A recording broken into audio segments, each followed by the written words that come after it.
الرحيم إن الله عنده علم الساعة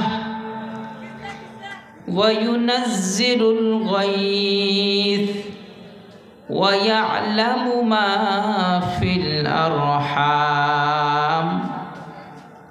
وما تدري نفس ماذا تكسب غدا وما تدري نفس بأي أرض تموت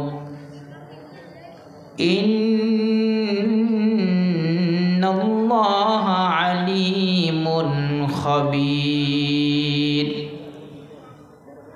صدقت يا رب العالمين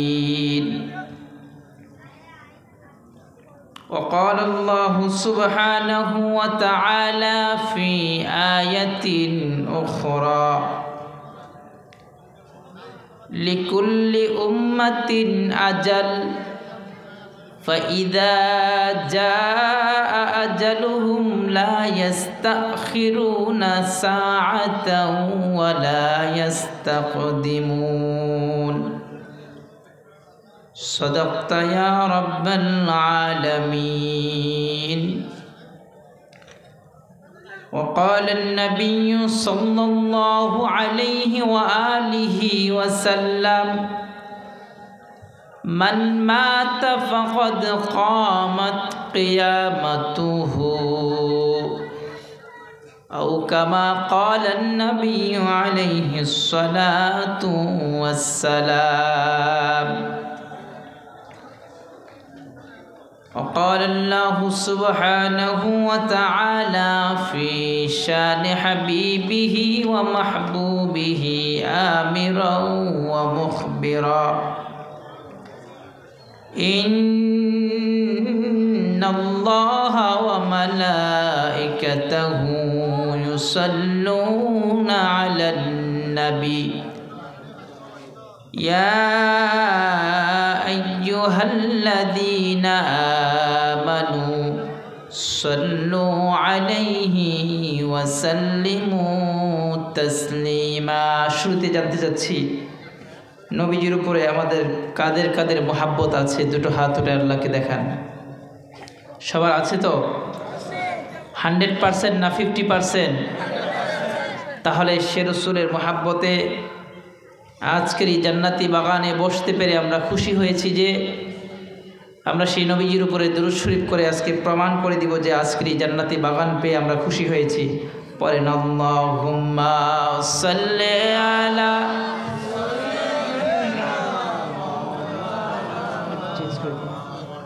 ওয়া আলা আলি সাইয়্যিদিনা। কত ব্যথা কত জ্বালা সয়েছ যে তুমি, তোমারি খুনে লাল তায়েফের ভূমি। কত ব্যথা কত জ্বালা সয়েছ যে তুমি, তোমারি খুনে লাল তায়েফের ভূমি।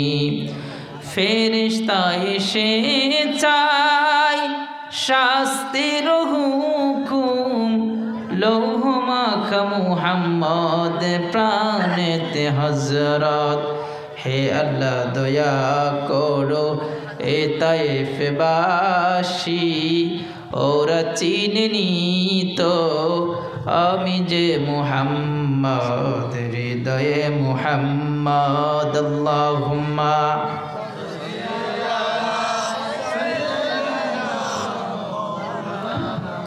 মুহাম্মদ ওয়া আলা আলি। সকলেই পড়েন, মুহাব্বতে পড়েন।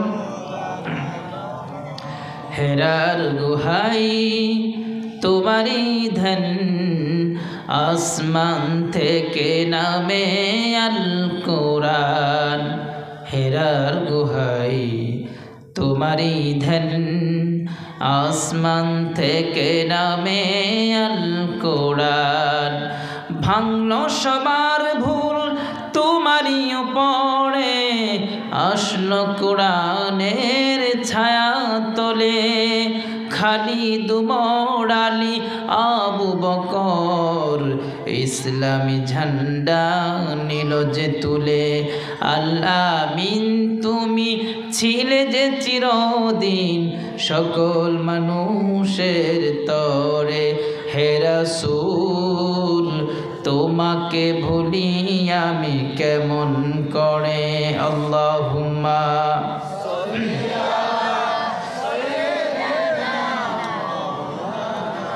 मुहम्मद वाला अली मौलाना। यहाँ हम सब मुसाफिर हैं, कब्र आखिर ठिकाना। यहाँ हम सब मुसाफिर हैं, कब्र आखिर ठिकाना।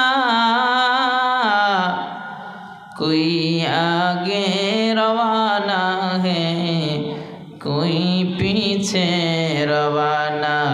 बलगल उला बिकमालिही कशफत दुजा बिजमालिही, हसनत जमीउ खिसालिही सल्लु अलैहि व आलिही।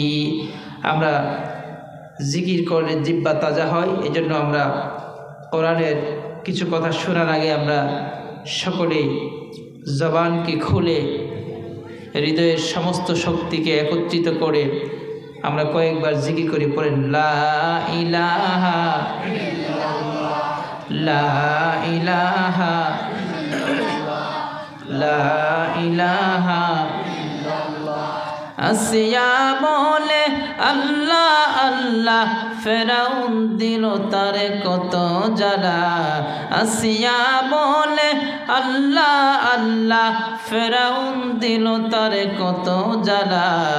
আসমান থেকে আল্লাহ বলে, আসমান থেকে আল্লাহ বলে, ও জিবরাইল খুলে দাও জান্নাতের তালা। পড়ো লা ইলাহা ইল্লাল্লাহ, লা ইলাহা ইল্লাল্লাহ, লা ইলাহা ইল্লাল্লাহ। যার দিলে আছে আল্লাহর ভয়, যার দিলে আছে আল্লাহর ভয়, আল্লাহ আল্লাহ সব সময় তার দুনিয়াদারি ভালো লাগে না। তার গান বাজনা ভালো লাগে না, তার বেপরদা ভালো লাগে না, তার সুদ ঘুষ ভালো লাগে না। দিলে শুধু ইল্লাল্লাহ, পড়ো লা ইলাহা ইল্লাল্লাহ, লা ইলাহা ইল্লাল্লাহ, লা ইলাহা ইল্লাল্লাহ, লা ইলাহা ইল্লাল্লাহ মুহাম্মাদুর রাসূলুল্লাহ সাল্লাল্লাহু আলাইহি ওয়াসাল্লাম। আলহামদুলিল্লাহ, বাংলাদেশের সর্বদক্ষিণের উপজেলা পর্যটন নগরী হিসেবে খ্যাত কক্সবাজারের টেকনাফ উপজেলার নীলা অন্তর্গত নয়াপাড়ার সৈয়দ হুসাইন সওদাগরের ভাগিনা শেখ আফ্রিদি এবং ওনার মা নূর আয়েশা, যারা গত 1 বছর আগে এক দেশ থেকে আরেক দেশে যাওয়ার পথে গভীর সমুদ্রে দুর্ঘটনায় কবলিত হয়েছেন, তাদের বেঁচে থাকার ব্যাপারে এখনও নিশ্চিত কোনো প্রমাণ পাওয়া যায়নি। সেই হারিয়ে যাওয়া ভাগিনা শেখ আফ্রিদির মান্যত করা প্রোগ্রাম এটা। ভাগিনা নাকি যাওয়ার বেলায় তার প্রিয় মামা সৈয়দ হুসাইন সাহেবকে বলেছিলেন যে মামা আমার জন্য তাফসিরুল কোরআন প্রোগ্রাম করে পড়েন না সুবহানাল্লাহ। আমরা আজকের এই প্রোগ্রাম থেকে ইনশাআল্লাহ কোরআন থেকে আলোচনা শোনার পরে আমরা মন ভরে আমরা তাদের জন্য দোয়া করব। আজকের এই প্রোগ্রামের উপস্থিত আছেন সম্মানিত সভাপতি সাহেব, আমার ডানে বামে উপস্থিত আছেন জাতির মাথার মুকুট, জাতির শ্রেষ্ঠ সন্তান, আদর্শ মানব তৈরির কারিগর, আইম্মায়ে মাসাজিদ ও আসাতিজায়ে মাদারিস তথা উম্মতের উলামায়ে কেরাম। আমার সামনে ভবিষ্য আছেন ইমানের ঝান্ডাবাহী একদল মুহাজির, যারা ইমানের জন্য নিজের দেশকে নিজের সমস্ত সম্পত্তিকে বিসর্জন দিয়ে শুধু কালিমার ঝান্ডাটাকে নিয়ে আরেক দেশে পাড়ি জমিয়েছেন। পর্দার আড়াল থেকে শুনছেন আমার অত্যন্ত শ্রদ্ধেয় সম্মানিতা মা ও বোনেরা, স্নেহের কচিকাচা বাচ্চারা।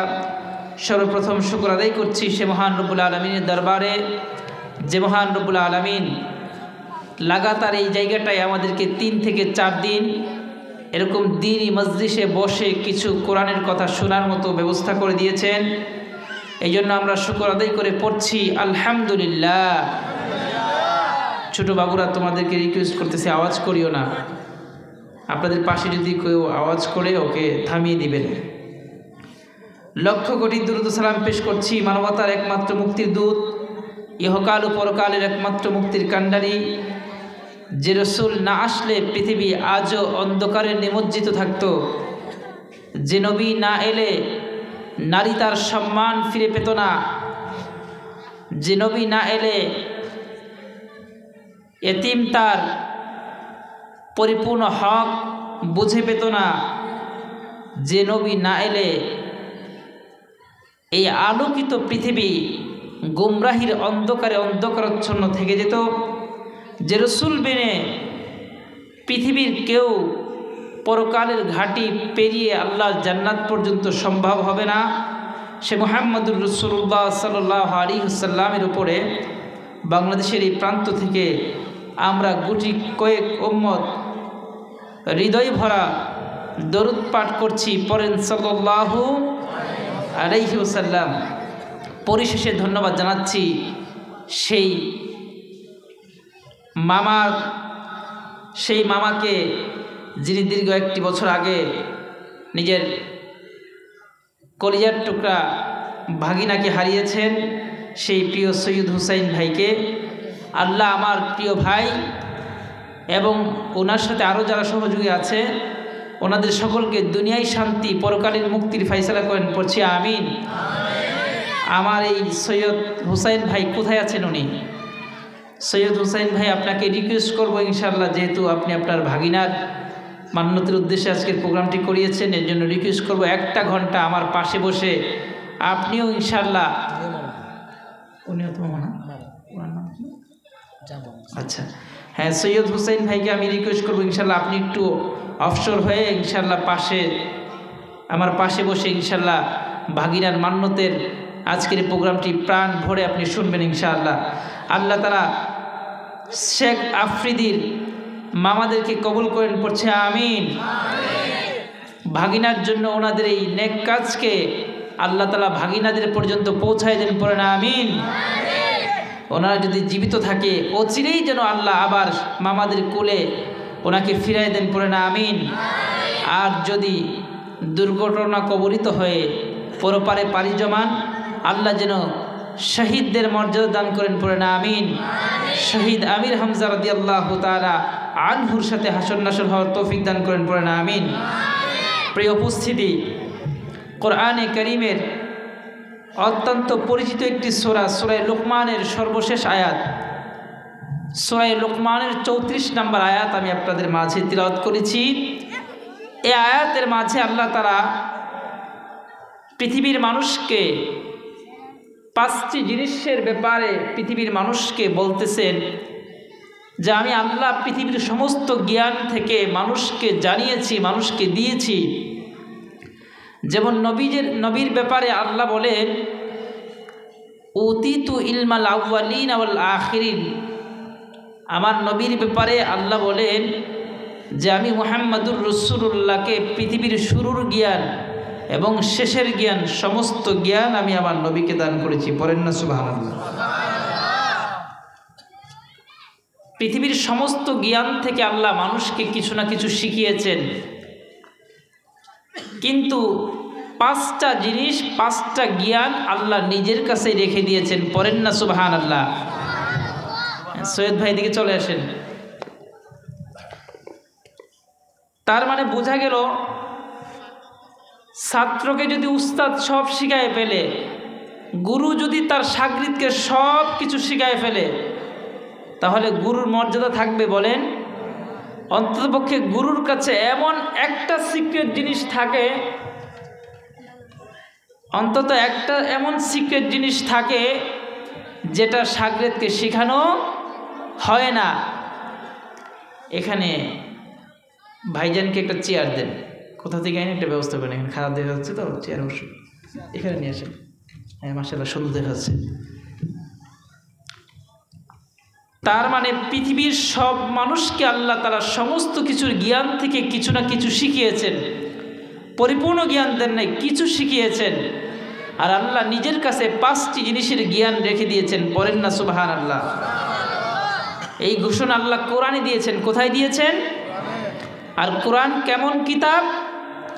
কোরআনের ব্যাপারে আল্লাহ বলেন যালিকাল কিতাবু লা রাইবা ফি। এটা হচ্ছে এমন এক কিতাব যেই কিতাবের মধ্যে কোনো সন্দেহের অবকাশ নাই। তার মানে বোঝা গেল পৃথিবীতে একমাত্র একটা কিতাবই আছে সবচেয়ে পিওর, সেটা হচ্ছে কোরআন। আবার নবীজি হাদিসের মধ্যে বলেন এই কোরআনের পাওয়ার, এই কোরআনের মর্যাদা, এই কোরআনের পিওরত্ব কত জানো? এই কোরআনের পার্সেন্টেজ কত জানো?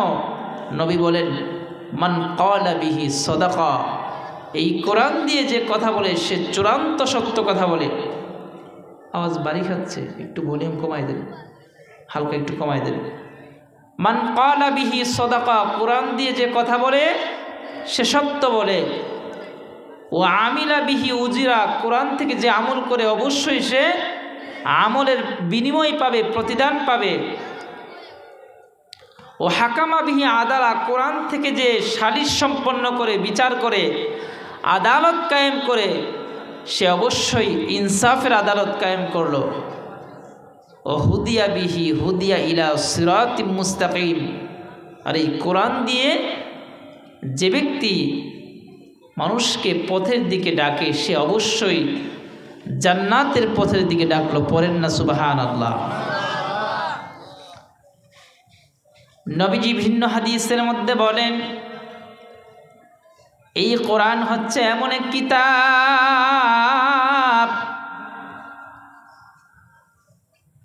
যেই ব্যক্তি মান কাদাহু আমামাহু, যেই ব্যক্তি কোরআনকে তার নেতা মানবে, কোরআনের নেতৃত্ব মেনে নেবে, কোরআনের দেখানো পথ অনুযায়ী জীবনকে পরিচালিত করবে, কোরআন তাকে ডানেও নিবে না, বামেও নিবে না, এই কোরআন তাকে পথ দেখিয়ে দেখিয়ে আল্লাহর জান্নাত পর্যন্ত পৌঁছে দিবে। সুবহানাল্লাহ। আর যে ব্যক্তি কোরআনকে অবমূল্যায়ন করবে, কোরআনকে অগ্রাহ্য করবে, কোরআনের বিধিবিধানগুলোকে মানবে না, শিখবে না, বোঝার চেষ্টা করবে না, আল্লাহ তাআলা বলেন কোরআনকে অগ্রাহ্য করার কারণে, কোরআনকে অবমূল্যায়ন করার কারণে ওই বান্দাকে কোরআন জান্নাতের দিকে নিবে না। ওই কোরআনকে অগ্রাহ্য করার কারণে ওই বান্দাকে কোরআন জাহান্নামের দিকে নিয়ে যাবে। পড়েন না আউযুবিল্লাহ। তার মানে এই কোরআন কারোর জন্য হেদায়েতের কারণ, আবার কারোর জন্য এই কোরআন হচ্ছে গুমরাহির কারণ। যেই ব্যক্তি কোরআন থেকে জীবন পরিবর্তনকারী মেসেজ নিতে চায়, আল্লাহ তার জীবনের মধ্যে পরিবর্তন ঘটায় দিবে। আর যে ব্যক্তি কোরআনের মধ্যে বক্রতা অন্বেষণ করে, যেই ব্যক্তি কোরআন দিয়ে মানুষের ভুল ধরার চেষ্টা করবে ওই ব্যক্তিকে কোরআন ভালো পথ দেখাবে না, বরং সে বিভ্রান্তই হতে থাকবে। যেমন আমি আপনাদেরকে উদাহরণ দিয়ে বুঝাই, আল্লাহ নবীর সাহাবী হযরত উমর, আরেকজন হচ্ছে আবু জাহেল। আবু জাহেল কিন্তু জানতো কোরআন সত্য, কিন্তু মানার মাদ্দা ছিল না। আর উমরের মধ্যে এই টেন্ডেন্সি ছিল, উমরের মধ্যে এই মনের বাসনা ছিল যে যেটা সত্য সেটা আমি অবশ্যই গ্রহণ করব, সেটা যদিও আমার বিপরীতে যায়। এজন্যই তো হযরত উমর যখন কোরআনের সত্যতা পেয়ে গেলেন, কোরআনের সত্যতা যখন উমরের সামনে প্রকাশ পেয়ে গেল, হযরত উমর কোরআনের সত্যতার কাছে মাথা নত করে হযরত উমর হেদায়েতের পতাকা তলে আশ্রয় নিয়েছেন। আর আবু জাহেল কোরআন মানার মাদ্দা তার মধ্যে ছিল না। এই কারণে নবীর অনেক মুজিজা দেখার পরেও আবু জাহেলের ভাগ্যে কালিমা নসিব হয় নাই, আবু জাহেলের কপালে হেদায়াত লেখা হয় নাই। কারণ আবু জাহেল জানতো কোরআন সত্য, কিন্তু তার মধ্যে মানার মাদ্দা ছিল না। যেমন একটা উদাহরণ দিলে বুঝবেন, আবু জাহেল একদিন হাতের মধ্যে মরা খেজুরের হালি নিয়ে আসছে। এসে আমার নবীরে ডাক দেয়া কয়, মুহাম্মদ, তুমি যদি বলতে পারো আমার হাতের মধ্যে কি আছে, এই মুহাম্মদ, তাহলে আমি কালিমা পড়ে তোমার কালিমা পড়ে আমি মুসলমান হয়ে যাব। এবার আমার নবী বলে, আবু জাহেল, নবীজির চাচাতো চাচা বলে, চাচা আমি বলবো না আপনার হাতে যেটা আছে ওইটা বলবে আমি মুহাম্মদকে? বলে, বাহ, তাই নাকি? যদি আমার হাতে যেটা আছে এটা যদি তোমার কথা বলে, তোমার পরিচয় দেয়, এটা তো আরো ভালো কথা, এটা তো আরো শোনায় সোহাগা। তখন আমার নবী বলেন, হে হাতের বস্তু, তুমি বলো তো আমি কে? তখন মরা খেজুরের হালি সাক্ষ্য দিচ্ছে, আশহাদু আল্লা ইলাহা ইল্লাল্লাহ ও আশহাদু আন্না মুহাম্মাদান আবদুহু ওয়া রাসূলুহু। খেজুরের হালি সাক্ষ্য দিচ্ছে যে আমি সাক্ষ্য দিচ্ছি আল্লাহ ছাড়া কোনো ইলাহ নাই, আর তুমি মুহাম্মদুর রাসূলুল্লাহ হচ্ছ আল্লাহ তাআলার পাঠানো রসুল। পড়েন না সুবহানাল্লাহ। এবার আবু জাহেল জানছে যে সত্য, চাক্ষুষ প্রমাণ। কিন্তু আবু জাহেল বলে, ভাতিজা, তোমার জাদু তো আসমানের চাঁদেও পৌঁছে গেছে, আবার দেখি মরা খেজুরের হালিতেও তুমি জাদু করতে পেরেছো। পড়েন না নাউজুবিল্লাহ। তার মানে বোঝা গেল কোরআন কাউকে হেদায়েত করে, কোরআন আবার কিছু মানুষকে বিভ্রান্ত করে। যে কোরআন থেকে হেদায়েত পেতে চায় কোরআন তাকে হেদায়েত দেখাবে, আর যে কোরআনের মধ্যে ফাঁক ফোকর তালাশ করে দুষ বের করার চেষ্টা করে কোরআন তাকে হেদায়েত দেখাবে না, বরং তাকে বিভ্রান্ত করে দিবে। তাহলে আমি আপনাদের মাঝে সূরা লুকমানের সর্বশেষ আয়াত 34 নম্বর আয়াত আমি আপনাদের মাঝে তেলাওয়াত করেছি, যে আয়াতের মধ্যে আল্লাহ তাআলা বলেন, আমি আল্লাহ তাআলা পৃথিবীর সমস্ত মানুষকে সব জিনিসের জ্ঞান দান করছি, তবে পরিপূর্ণ দেয় নাই। কোরআনের অন্য আয়াতে আল্লাহ বলেন, উতিতু মিনাল ইলমি ইল্লা কলিলা। আল্লাহ বলেন, আমি মানুষকে জ্ঞান দান করছি, তবে কিঞ্চিত মাত্র সামান্য পরিমাণ। এই সামান্য পরিমাণ জ্ঞান পেয়ে মানুষ কি করে দেখেন? এই সামান্য পরিমাণ জ্ঞান পেয়েই মানুষ আজকে দুনিয়া ছেড়ে মঙ্গল গ্রহে পৌঁছে যায়। পাখি দেখে হাওয়ার উপর চলে বিমান আবিষ্কার করে ফেলেছে, হাজার হাজার টন মাল নিয়ে এক জায়গা থেকে আরেক জায়গায় চলে যায়, হাজার হাজার যাত্রী নিয়ে এক জায়গা থেকে আরেক জায়গায় চলে যায়। এটা যা শুধু কিঞ্চিত জ্ঞানের পরিধি। উতিতু মিনাল ইলমি ইল্লা কলিলা। আল্লাহ বলেন, আমি মানুষকে সামান্য জ্ঞান দিলাম, ওই সামান্য জ্ঞানের পাওয়ারে আজকে মানুষ দুনিয়া ছেড়ে মঙ্গল গ্রহে পৌঁছে গিয়েছে। তার মানে বোঝা গেল আমরা যতই শিক্ষিত হই, আল্লাহর হিসাবে এটা হচ্ছে কিঞ্চিত সামান্য জাররা পরিমাণ। পড়েন না সুবহানাল্লাহ। আর আমাদের নবীর ব্যাপারে আল্লাহ কি বলেন? উতিতু মিনাল ইলমি ইল্লা কলিলা, এটা হচ্ছে আমাদের ব্যাপারে, তামাম পৃথিবীর সমস্ত মানুষের ব্যাপারে। আর আমার নবীর ব্যাপারে আল্লাহ আলাদা করে বলেন উতিতু ইলমাল আউয়ালিন ওয়াল আখিরিন, আমি আমার নবীকে পৃথিবীর শুরুর জ্ঞান এবং পৃথিবীর শেষের জ্ঞান, সমস্ত জ্ঞান দান করেছি। পড়েন না সুবহানাল্লাহ। সমস্ত মানুষের ব্যাপারে আল্লাহর এক বক্তব্য যে আমি মানুষকে, তোমরা যতই বিজ্ঞানী দেখো না কেন, যে যতই কিছুই আবিষ্কার করুক না কেন, আমি তার কিঞ্চিত পরিমাণ জ্ঞান দিয়েছি। আর আমার নবীরে আমি আল্লাহ পৃথিবীর শুরুর জ্ঞান, শেষের জ্ঞান, আসমানের উপরের জ্ঞান, জমিনের নিচের জ্ঞান সহকারে আমি আমার রসুলকে দিয়েছি। পড়েন না সুবহানাল্লাহ। তার মানে বোঝা গেল আল্লাহ সব জ্ঞান নবীকে দিয়েছে। কিন্তু না, আল্লাহ এরপরও সূরা লুকমানের 34 নম্বর আয়াতে আল্লাহ 5টা জিনিসের জ্ঞান আলাদা করে নিজের কাছে রেখে দিয়েছেন।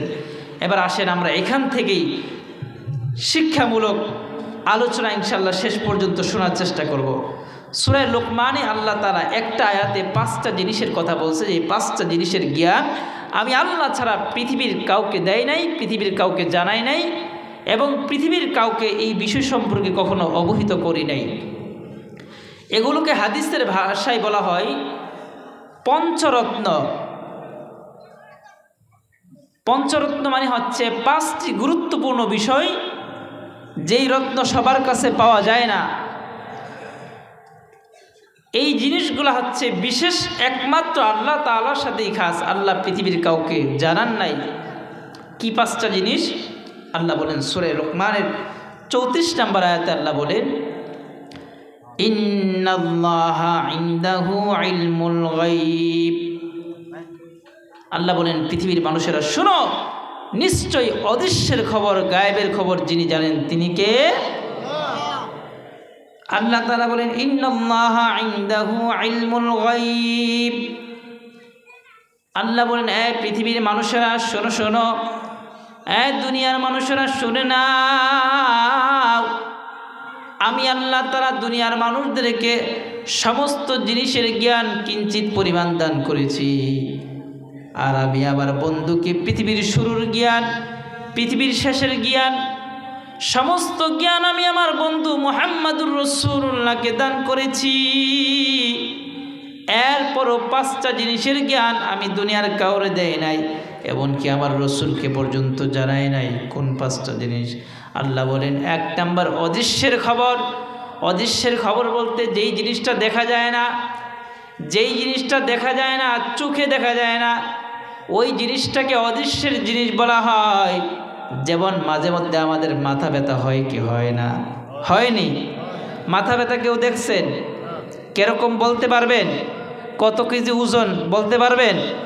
কিন্তু বিশ্বাস করেন তো মাথা ব্যথা যে হয়? বিশ্বাস হয় না? এটা গায়েব, বিশ্বাস করতে হবে। আল্লাহ বলেন গায়েবের খবর আমি আল্লাহ ছাড়া দুনিয়ার কাউরে জানাই নাই। ইন্নাল্লাহা ইনদাহু ইলমুল গায়ব। আল্লাহ বলেন 5টা জিনিসের জ্ঞান আমি আল্লাহ ছাড়া দুনিয়ার কাউরে দেয় না। 1 নম্বরে হচ্ছে গায়েবের খবর আমি আল্লাহ ছাড়া দুনিয়ার কেউ জানে না। ওয়ায়ুনাজ্জিলুল গায়স। 2 নম্বরে আল্লাহ পাক বলেন 5টা জিনিসের 2 নম্বরে হচ্ছে ওয়ায়ুনাজ্জিলুল গায়স। কখন বৃষ্টি নাজিল হবে, কতটুকু বৃষ্টি নাজিল হবে, কার জমিনে বৃষ্টি পড়বে, কার জমিনে পড়বে না, এই বিষয় সম্পর্কে দুনিয়ার কাউরে জানায় নাই। এমনকি আবহাওয়া অফিসকেও আমি আল্লাহ তাআলা জানাই নাই। আবহাওয়ার অফিসাররা কি সব কিছু জানে কখন বৃষ্টি হবে? জানে না। ওনারা অনুমান করে বলে যে আগামী 24 ঘন্টার মধ্যে বৃষ্টি অমুক অমুক অঞ্চলে হতে পারে, সম্ভাবনা দিয়ে দেয়। তাদের কথাটা অধিকাংশ সময় সত্য হয়, মাঝে মধ্যে মিস্টেক হয়ে যায়। কেন? যে তারা পরিপূর্ণ নিশ্চিতভাবে এই জিনিসের খবর জানে না। এই জিনিসটার খবর নিশ্চিতভাবে যিনি জানেন তিনি কে? আল্লাহ।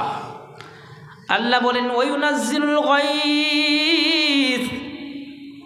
5টা জিনিসের 2 নাম্বার জিনিস হচ্ছে বৃষ্টি কখন নাজিল হবে, কতটুকু নাজিল হবে, কার জমিনে নাজিল হবে, কার জমিনে হবে না, এই জিনিস সম্পর্কে আমি আল্লাহ তাআলা দুনিয়ার কাউরে জানাই নাই, এই বিষয়টার জ্ঞানও আমি আল্লাহ তাআলা জানি।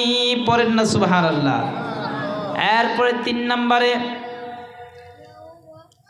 আল্লাহ তাআলা বলেন ইন্নাল্লাহা ইনদাহু ইলমুল গায়ব ওয়া ইউনাজ্জিলুল গায়স ওয়া ইয়ালামু মা ফিল আরহাম।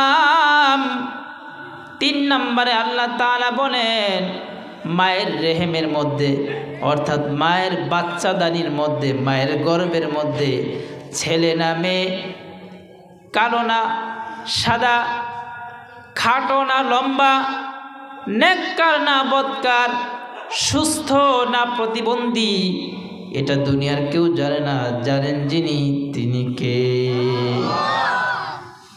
বর্তমান যুগে তো আল্ট্রাসাউন্ড করে সম্ভাবনা দিয়ে দেয় যে আপনার পেটের মধ্যে, আপনার গর্ভে যেই বাচ্চাটা আছে ওটা ছেলে হবে, আবার অনেক সময় সম্ভাবনা দিয়ে দেয় মেয়ে হবে। যদি আপনি এখানে প্রশ্ন উত্থাপন করেন যে হুজুর আধুনিক চিকিৎসা বিজ্ঞান তো বলে দিতে পারে যে পেটের মধ্যে ছেলে আছে অথবা মেয়ে আছে, আধুনিক বিজ্ঞান চিকিৎসা বিজ্ঞান এটা রিসার্চ করে বলে দিতে পারে।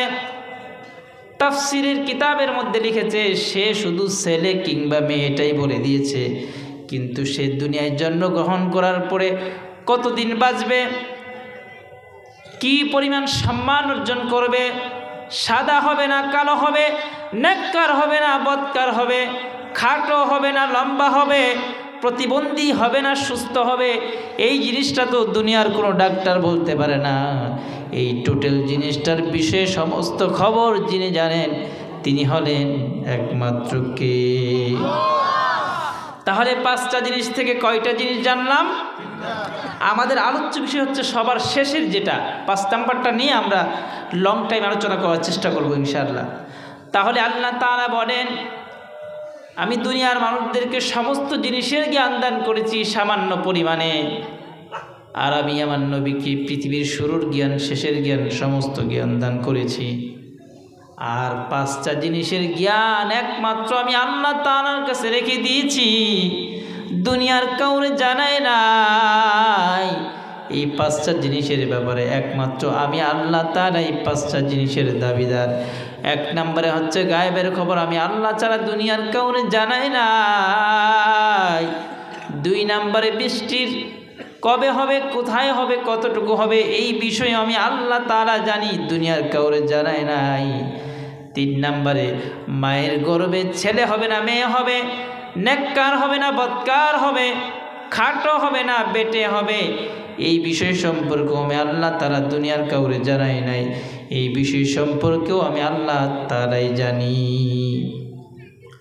এরপরে 4 নাম্বার ওয়ামা তাদরি নাফসুম মাযা তাকসিবু গাদা।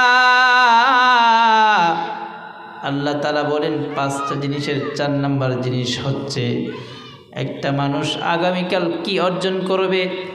আগামীকাল সে ড্রাইভার মানুষ আজকে সুস্থ অবস্থায় বাড়িতে ফিরেছে, আগামীকাল তার গাড়ি নিয়ে বের হলে সুস্থ অবস্থায় বাড়ি ফিরবে, না অ্যাক্সিডেন্ট হয়ে সে হাসপাতালে চলে যাবে, নাকি অ্যাক্সিডেন্ট হয়ে সে লাশ হয়ে কবরে চলে যাবে।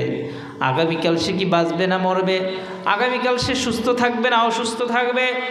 এক কথাই ওয়ামা তাদরি নাফসুম মাযা তাকসিবু গাদা। আল্লাহ তাআলা বলেন একটা মানুষ আগামীকাল কি উপার্জন করবে এই বিষয়টা সম্পর্কেও আমি আল্লাহ তাআলাই জানি, দুনিয়ার কাউরে জানতে দেয় না। সুবহানাল্লাহ। যদি এরকম জানতো, মানুষকে যদি আল্লাহ তাআলা এই বিষয়টা সম্পর্কে জানাতেন, তাহলে যারা মনে করেন যে আপনাদের কক্সবাজারে পিকনিকে আসে প্রাইভেট কার ভরে, বাস ভরে ভরে যারা পিকনিকে ঘুরতে আসে, একটা বাস আরেকটা বাসের সাথে অ্যাক্সিডেন্ট হয়ে সমস্ত যাত্রীগুলো দুনিয়া থেকে বিদায় হয়ে গেছে, ওরা জীবনে ওই বাসের মধ্যে উঠে কক্সবাজারের উদ্দেশ্যে রওনা হতো না। হতো নাকি? যদি জানতো আমার বুটটা আমার নৌকাটা মাছ ধরতে গেলে ঘূর্ণিঝড়ের কবলে পড়ে অ্যাক্সিডেন্ট হয়ে যাবে, ডুবে সবাই মৃত্যুবরণ করবে, তাহলে তারা অন্তত পক্ষে ওই দিন বের হতো না। হতো নাকি? এজন্যই আল্লাহ তাআলা এই হিকমতের কারণে আল্লাহ তাআলা দুনিয়ার মানুষদেরকে জানায় নাই। এই জন্য আল্লাহ তাআলা এই বিষয়ের জ্ঞানগুলো দুনিয়ার কাউরে দেয় নাই। এই বিষয়ের জ্ঞানগুলো একমাত্র কার কাছে রেখে দিয়েছেন। এবার 5 নাম্বারটা নিয়ে আমরা রসুলের সিরাত থেকে সাহাবায়ে কেরামের জীবনী থেকে আলোচনা শোনার চেষ্টা করব ইনশাআল্লাহ। তাহলে 5 নাম্বার, 4 নাম্বার চলে গেল, আরেক নাম্বার বাকি আছে, যেটা হচ্ছে সবচেয়ে গুরুত্বপূর্ণ জিনিস, সেটা হচ্ছে দুনিয়ার চিরন্তন সত্য। আল্লাহ বলেন, ইন্নাল্লাহা ইনদাহু ইলমুল গায়ব ওয়া ইউনাজ্জিলুল গায়স ওয়া ইয়ালামু মা ফিল আরহাম ওয়া মা তাদরি নাফসুম মাযা তাকসিবু গাদা ওয়া মা তাদরি নাফসুম বিআইয়ি আরদিন তামুত। 5 নম্বরে আল্লাহ তাআলা বলেন, যেই জিনিসটার জ্ঞান আমি আল্লাহ দুনিয়ার কাউরে দেই নাই, ওই জিনিসটা হচ্ছে সে কোথায় মৃত্যুবরণ করবে। সে কি হাসপাতালের বেডে মৃত্যুবরণ করবে, না বাসায় মৃত্যুবরণ করবে, নাকি গাড়িতে অ্যাক্সিডেন্ট হয়ে মৃত্যুবরণ করবে, নাকি নৌকায় ডুবে মৃত্যুবরণ করবে, নাকি বিদেশে যাওয়ার পথে ফ্লাইটে সে বিমান বিধ্বস্ত হয়ে ওই কোরিয়ার 179 জনের মতো বিমান বিধ্বস্ত হয়ে ইন্তেকাল করবে। এই বিষয়টা আমি আল্লাহ তাআলা জানি, দুনিয়ার কাউনে জানাই নাই। পড়েন না সুবহানাল্লাহ। এটা হচ্ছে আমাদের আজকের আলোচনার মূল পয়েন্ট। তার মানে বোঝা গেল, জন্ম যার সত্য, মৃত্যু তার অবধারিত। পৃথিবীতে যারা জন্ম নিয়েছে অবশ্যই তাদেরকে মৃত্যুবরণ করতে হবে। আল্লাহ বলেন, কুল্লু নাফসিন যায়িকাতুল মাউত। আল্লাহ তাআলা বলেন, নিশ্চয়ই দুনিয়াতে যারা প্রাণ নিয়ে দুনিয়ায় জানে আর জন্মগ্রহণ করেছে, এক কথায় যারা প্রাণী হয়ে দুনিয়ায় জন্মগ্রহণ করেছে, আল্লাহ বলেন তাদেরকে অবশ্যই অবশ্যই মৃত্যুর কোলে ঢলে পড়তে হবে। আমার প্রিয় ভাইয়েরা, আমার বন্ধুরা, টেকনাফের মুসলমান, মৃত্যু কেমন সত্য আল্লাহ কোরআনের অন্য এক আয়াতে বলেন, লিকুল্লি উম্মাতিন আজাল ফাইদা জাআ আজালুহুম লা ইয়াস্তাখিরুনা সাআতান ওয়া লা ইয়াস্তাকদিমুন। আল্লাহ তাআলা বলেন, পৃথিবীর প্রত্যেকটা মানুষের মৃত্যুর সময় নির্ধারিত। যখন তার মরণের সময় ঘনিয়ে আসবে, মৃত্যুর ফেরেশতা তার কাছে একটা সেকেন্ড আগেও আসবে না, একটা সেকেন্ড পরেও আসবে না, ঠিক সময় মতো তার কাছে মরণের ফেরেশতা চলে আসবে। আমার প্রিয় ভাইয়েরা, আমার বন্ধুরা, আজরাইল আলাইহিস সালাতু ওয়াস সালামকে যখন আল্লাহ তাআলা আপনার কাছে পাঠাবেন, ওই পাঠানোটাই আপনার জীবনের সর্বশেষ দিন, ওই মুহূর্তটাই আপনার জীবনের সর্বশেষ মুহূর্ত, ওই সেকেন্ডটাই আপনার জীবনের শেষ সেকেন্ড। এই জন্যই তো আমার নবী হাদিসের মধ্যে বলেন, মান মাতা ফাকাদ কামাত কিয়ামাতুহু। মানুষের জন্য কিয়ামত হচ্ছে দুইটা। কয়টা? দুইটা কিয়ামত। 1 নম্বরে বড় কিয়ামত হচ্ছে যখন ইসরাফিল আলাইহিস সালাতু ওয়াস সালাম সিংহায় ফু দেবেন, তামাম দুনিয়া তোলার মতো উঠতে আরম্ভ করবে, সমস্ত দুনিয়া একদম মিসমার হয়ে যাবে, সমস্ত কিছু তোলার মতো উড়ে আল্লাহ কোরআনের এক আয়াতে বলেন, আমি এগুলাকে আবার গোটায় নিব। এই সমস্ত কিছুকে আল্লাহ তাআলা তোলার মতো গোটায় নেবেন, আবার এই তামাম দুনিয়াটা হাসরের ময়দান হয়ে যাবে। ওইটা হচ্ছে তামাম দুনিয়ার সমস্ত মানুষের জন্য বড় কিয়ামত। আর মানুষের জীবনে আরেকটা কিয়ামত আছে, ওই কিয়ামতটা হচ্ছে ছোট কিয়ামত। ওই কিয়ামতের ব্যাপারে আমার নবী বলেন, মান মাতা ফাকাদ কামাত কিয়ামাতুহু। যে ব্যক্তি মৃত্যুবরণ করবে, ওই মরণটাই হলো তার জন্য কিয়ামতের সুগরা। আল্লাহু আকবার। যে মৃত্যুবরণ করবে, ওই মরণটা হচ্ছে তার জন্য কিয়ামতের সুগরা। ওইটাও মানুষের জন্য একটা কিয়ামত। কারণ হচ্ছে মৃত্যুর এমন যন্ত্রণা, এটা পৃথিবীর কেউ বলতে পারবে না। মৃত্যুর যন্ত্রণাটা বলা যেত তখনই যখন কোনো একটা মৃত্যু ব্যক্তি এসে আমাদেরকে বলতো যে আমি তো 1 সপ্তাহ আগে মৃত্যুবরণ করেছি, আমি এরকম কষ্ট পেয়েছি, তোমাদেরকেও এরকম কষ্ট দেওয়া হবে। মৃত্যুর যন্ত্রণা কাউকে বলা যায় না, যে মরে সেই কেবলমাত্র বুঝে মৃত্যুর যন্ত্রণাটা কত কঠিন। আল্লাহর কোরআনের আয়াত থেকে বুঝতে পারলাম, আল্লাহ বলেন তামাম দুনিয়ার প্রত্যেক মানুষের জন্য আমি তার হায়াতের সময়কে নির্ধারণ করে দিয়েছি।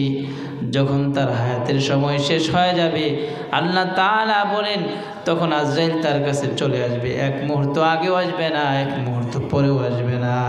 তার মানে বোঝা গেল আমার হায়াত যদি থাকে 25 বছর 25 ঘন্টা, আজরাইল আমার কাছে 25 বছর 25 ঘন্টা পরেই চলে আসবে। 1 সেকেন্ড আগেও আসবে না, 1 সেকেন্ড পরেও আসবে না। তার মানে বোঝা গেল সমস্ত পৃথিবীর সমস্ত প্রাণীর হায়াতটা সীমিত একটা নির্ধারিত সময়। পৃথিবী বিখ্যাত এক গায়ক মাইকেল জ্যাকসন তার নাম,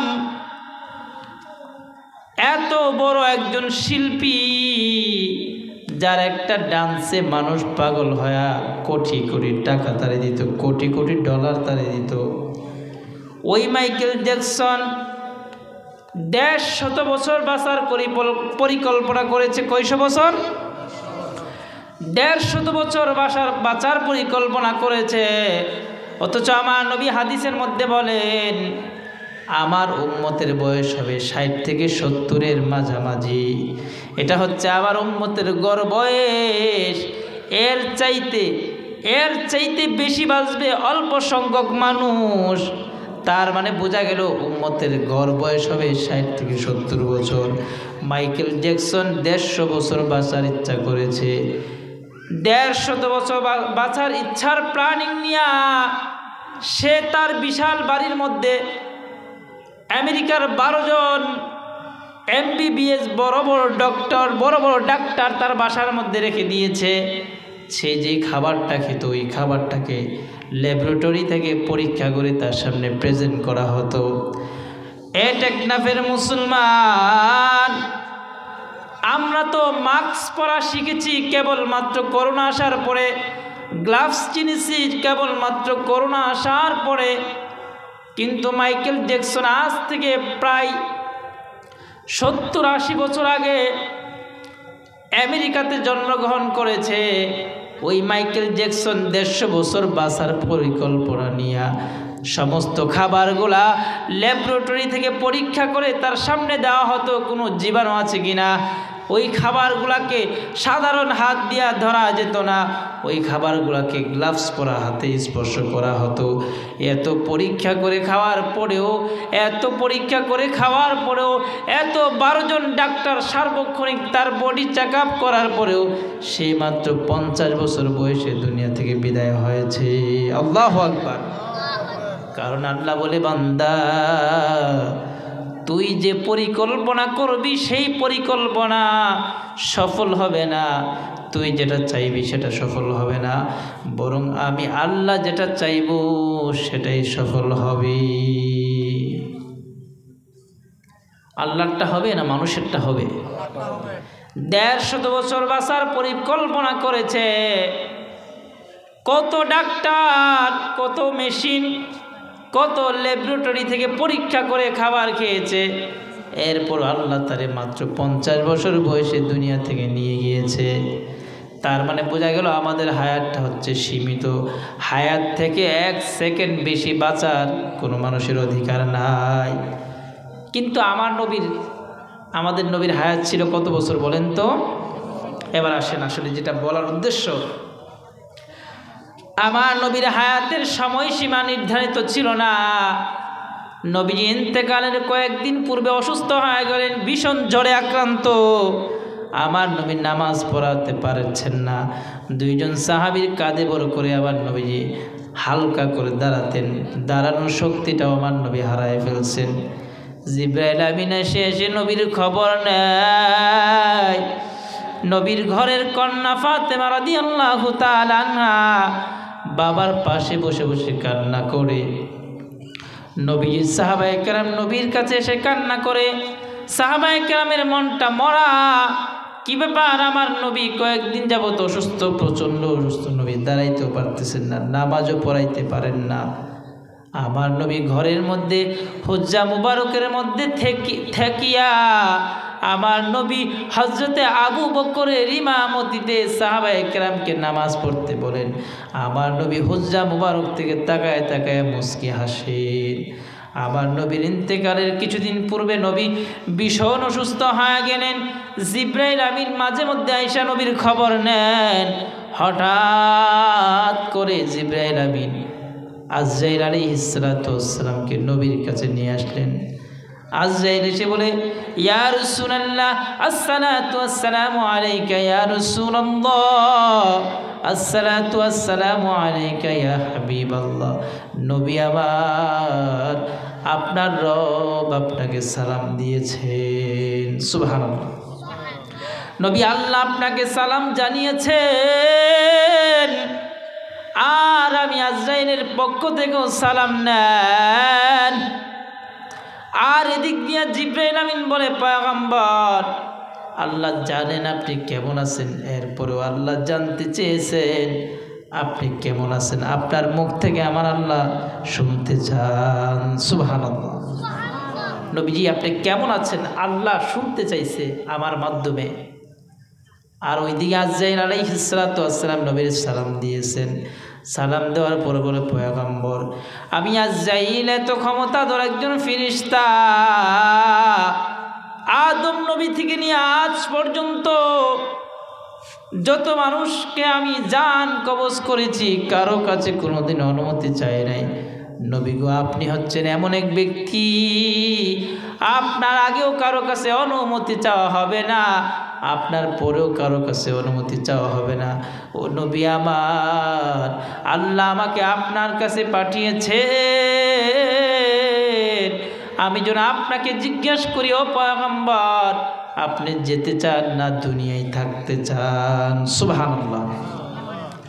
আজরাইল আমার দেশের যারা রাষ্ট্রপতি ছিল, প্রধানমন্ত্রী আগে ছিল, তাদের কাছে এসে জিজ্ঞেস করছে যে আপনি তো বাংলাদেশের প্রধানমন্ত্রী, আপনি তো আমেরিকার প্রধানমন্ত্রী, 5 মিনিট সময় আছে, আপনাকে নিয়ে যাব, যা কিছু গোছানোর গোছায় নেন, এরকম বলছে? আপনার এলাকার কোনো চেয়ারম্যানরে বলছে? আপনাদের মহল্লার কোনো আলেমকে বলছে? পৃথিবীর কারো কাছে আজরাইলের অনুমতি চাওয়ার টাইম নাই। আজরাইল যার কাছে যখন আসবে ওই সময়টাই তার জীবনের শেষ সময়, ওই সময়টাই তার কাছে কিয়ামত। কিন্তু আমার নবীর কাছে আল্লাহ বলেছেন, ও আজরাইল যাও যাও, কিন্তু আমার বন্ধুর সাথে বেয়াদবি করা যাবে না। আর আমার বন্ধু কিন্তু অন্যান্য মানুষের মতো না। আমার বন্ধুর কাছে যাইবা, আমি আল্লাহর সালাম পৌঁছায় দিবা, এরপরে আমার বন্ধুকে জিজ্ঞেস করবার, নবী আপনি কি যেতে চান না দুনিয়ায় থাকতে চান?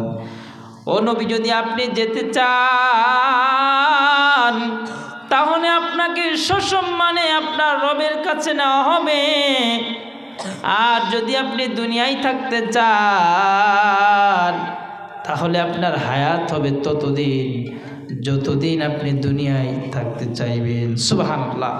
নবীজির হায়াত 63 বছর ছিল না, নবীজির হায়াত বলে দেওয়া হয়েছে, ইয়া রাসূলুল্লাহ আপনার হায়াত হচ্ছে ততদিন যতদিন আপনি দুনিয়ায় থাকতে চাইবেন। আপনি যদি কিয়ামত পর্যন্ত থাকতে চান তাহলে কিয়ামত পর্যন্ত থাকার অনুমতি আল্লাহর পক্ষ থেকে আপনাকে দেওয়া হয়েছে। বলেন না সুবহানাল্লাহ। নবীজি 23টা বছর মক্কার 13 বছর তো শুধু কষ্টই করেছেন। কাফেররা অত্যাচার করত, মারধর করত, ইসলামের কাজ করতে গিয়ে বহু কষ্ট সহ্য করেছেন আমার নবী। মদিনার 10 বছরে সামান্য সুখ নবী করেছেন। ওই 10 বছরেও কাফেরগুলা নবীজিকে শান্তিতে থাকতে দেয় নাই। আল্লাহ নবীজির 63তম বছরে আজরাইলকে পাঠায়া বলছে, আজরাইল বিনয়ের সাথে আমার নবীরে বলবা, নবী যদি আসতে চান তাহলে নবীজির সুসম্মানে আমার কাছে নিয়ে আসবা, আর নবী থাকতে চাইলে আমি আমার বন্ধুর হায়াতের সীমাবদ্ধতা নাই, আমার বন্ধু যতদিন দুনিয়ায় থাকবে ততদিনই আমার বন্ধুর হায়াত। পড়েন না সুবহানাল্লাহ। এবার নবী জিব্রাইলকে জিজ্ঞেস করেন, জিব্রাইল আমার আল্লাহর ইচ্ছা কি আমাকে বলো। জিবরাইল আমিন ডাক দেয়া কয়, ইয়া রাসূলুল্লাহ, ইয়া হাবিবাল্লাহ, আপনার রব আপনার সাক্ষাতে ধন্য হওয়ার জন্য অপেক্ষায় আছে। পড়েন সুবহানাল্লাহ। ও নবী, আপনার জন্য আপনার রব অপেক্ষায় আছেন। এদিক দিয়া নবীজির কন্যা ফাতেমা রাদিয়াল্লাহু তাআলা আনহা বাবার কাছে বসে বসে কান্না করতেছেন। দুজাহানের সরদারনি সাইয়্যিদা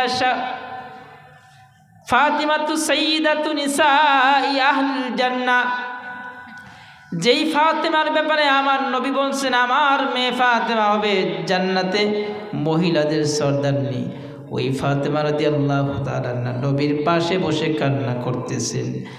যেই ফাতেমারে আমার নবী বলছেন আনকিযি নাফসাকি মিনান নার, ও ফাতেমা নিজেকে জাহান্নামের আগুন থেকে বাঁচাও, কারণ আমি নবীর কন্যা বলে হাসরের ময়দানে পার পাবে না রে ফাতেমা। আল্লাহ যদি তোমার জিজ্ঞেস করে, কবরে যদি তোমার প্রশ্ন করা হয় তুমি কি নিয়ে আসছো, যদি তুমি বলো আমি দুজাহানের সর্দার মুহাম্মদুর রাসূলুল্লাহর কন্যা, ও ফাতেমা তুমি কিন্তু পার পাইবা না। এ ফাতেমা, হাসরের ময়দানে যদি তোমাকে প্রশ্ন করা হয় কে তুমি কি নিয়ে আসছো আমার কাছে, তখন যদি বলো আমি হাসান হুসাইনের আম্মা জান, আমি বিশ্বনবী মুহাম্মদুর রাসূলুল্লাহর কলিজার টুকরা কন্যা ফাতেমা, ও ফাতেমা, এ কথা বলে কিন্তু সেদিন পার পাওয়া যাবে না। তাহলে কি করতে হবে? পার পেতে হলে নিজের পুঁজি নিজেকেই সঞ্চয় করে কবর পর্যন্ত নিয়ে যেতে হবে। সুবহানাল্লাহ। এই জান্নাতের সর্দারনি কেমন দরিদ্র ছিলেন। একদিন অসুস্থ অবস্থায় আনার খাওয়ার ইচ্ছা হয়েছে ফাতেমা রাদিয়াল্লাহু তাআলা আনহার। আনার খাবে, ঘরের মধ্যে টাকা নাই। হযরত আলীর ডাক দিয়া কই, স্বামী গো, অসুস্থ, মনটা চাচ্ছে একটা আনার খাওয়ার জন্য, একটু বাজারে যান না, একটা আনার নিয়ে আসেন। হযরতে আলীর পকেটে তেমন টাকা ছিল না, তাও সামান্য পয়সা নিয়ে বাজারের মধ্যে গেলেন। বাজারের মধ্যে যাওয়ার পর আনার কিনে যখন আসতেছেন, আনারটা লোকায় লোকায় নিয়ে আসতেছে। আমার আল্লাহ হযরত আলী এবং ফাতেমার পরীক্ষা করার জন্য ক্ষুধার্ত ভিক্ষুকের বেশে একজন ফেরেশতা পাঠায় দিলেন। ফেরেশতা ডাক দিয়ে কয়, আলী কি আছে তোমার কাছে, আমাকে দাও, আমি কয়েকদিন যাবৎ কোনো কিছু খাই না। ও আলী, আমি বড় ক্ষুধার্ত রে আলী। হযরত আলী আনারটা থেকে ভাইঙা তারে অর্ধেকটা দিয়া দিল। অর্ধেকটা আনার খাওয়ার পরে পাগলের ক্ষুধা অর্ধেক নিবারণ হয়েছে। ডাক দেয়া কয়, আলী কতদিন হলো পেট ভরে কিছু খায় না, এখনো আমার ক্ষুধা নিবারণ হয় নাই। ও আলী, আর কি আছে, বাকিটা আমার দাও না। হযরতে আলী বাকি অর্ধেকটাও ফকিরকে দিয়ে দিলেন। পরের না সুবহানাল্লাহ। ওই দিক দিয়ে অসুস্থ বিবি আনার খেতে চাইছে, আনার নাই, দিয়ে দিছে ফকিরে, এখন কি নিয়ে যাবে? আলী রাদিয়াল্লাহু তাআলা বাসায় যাবে না এরকম অবস্থা। পরিশেষে বাসার মধ্যে গেলেন। বাসার মধ্যে গিয়া দেখি হযরতে ফাতেমা রাদিয়াল্লাহু তাআলা আনহা বসা, সুস্থ হয়ে গেছে। বলে, স্বামী কি ব্যাপার, মনটা বেজার কেন? বলে, ফাতেমা তুমি যে আনার চাইছিলা, আনার তো আনছিলাম। বলে, কোথায়? বলে, ফাতেমা আনার আনছিলাম কিন্তু বাড়ি পর্যন্ত আনতে পারি নাই। ও ফাতেমা, পথিমধ্যে এক ক্ষুধার্ত ফকির আমার কাছে চাইল, আমি তো আল্লাহর দোহাই দিয়ে চাইলো। আল্লাহর ওয়াস্তে যখন কেউ আপনার কাছে কোনো কিছু চাইবে, হাদিসের ব্যাখ্যা হচ্ছে আল্লাহর দোহাই দিয়ে যদি কেউ কোনো কিছু চায়, আপনার কাছে থাকতে আপনি তারে ফেরত দিয়েন না, যা পারেন সামান্যতম হলেও দিয়ে দিবেন। হযরত আলী বলে, ফাতেমা আল্লাহর দোহাই দিয়ে যখন সে আমার কাছে চাইলো, আমি দেরি করলাম না, তারে অর্ধেকটা দিয়ে দিলাম। অর্ধেকটা খাওয়ার পরে সে বলে তার অর্ধেক ক্ষুধা নিবারণ হয়েছে, আর অর্ধেকটা দিতাম, বাকি অর্ধেকটাও তারে দিয়ে দিছি।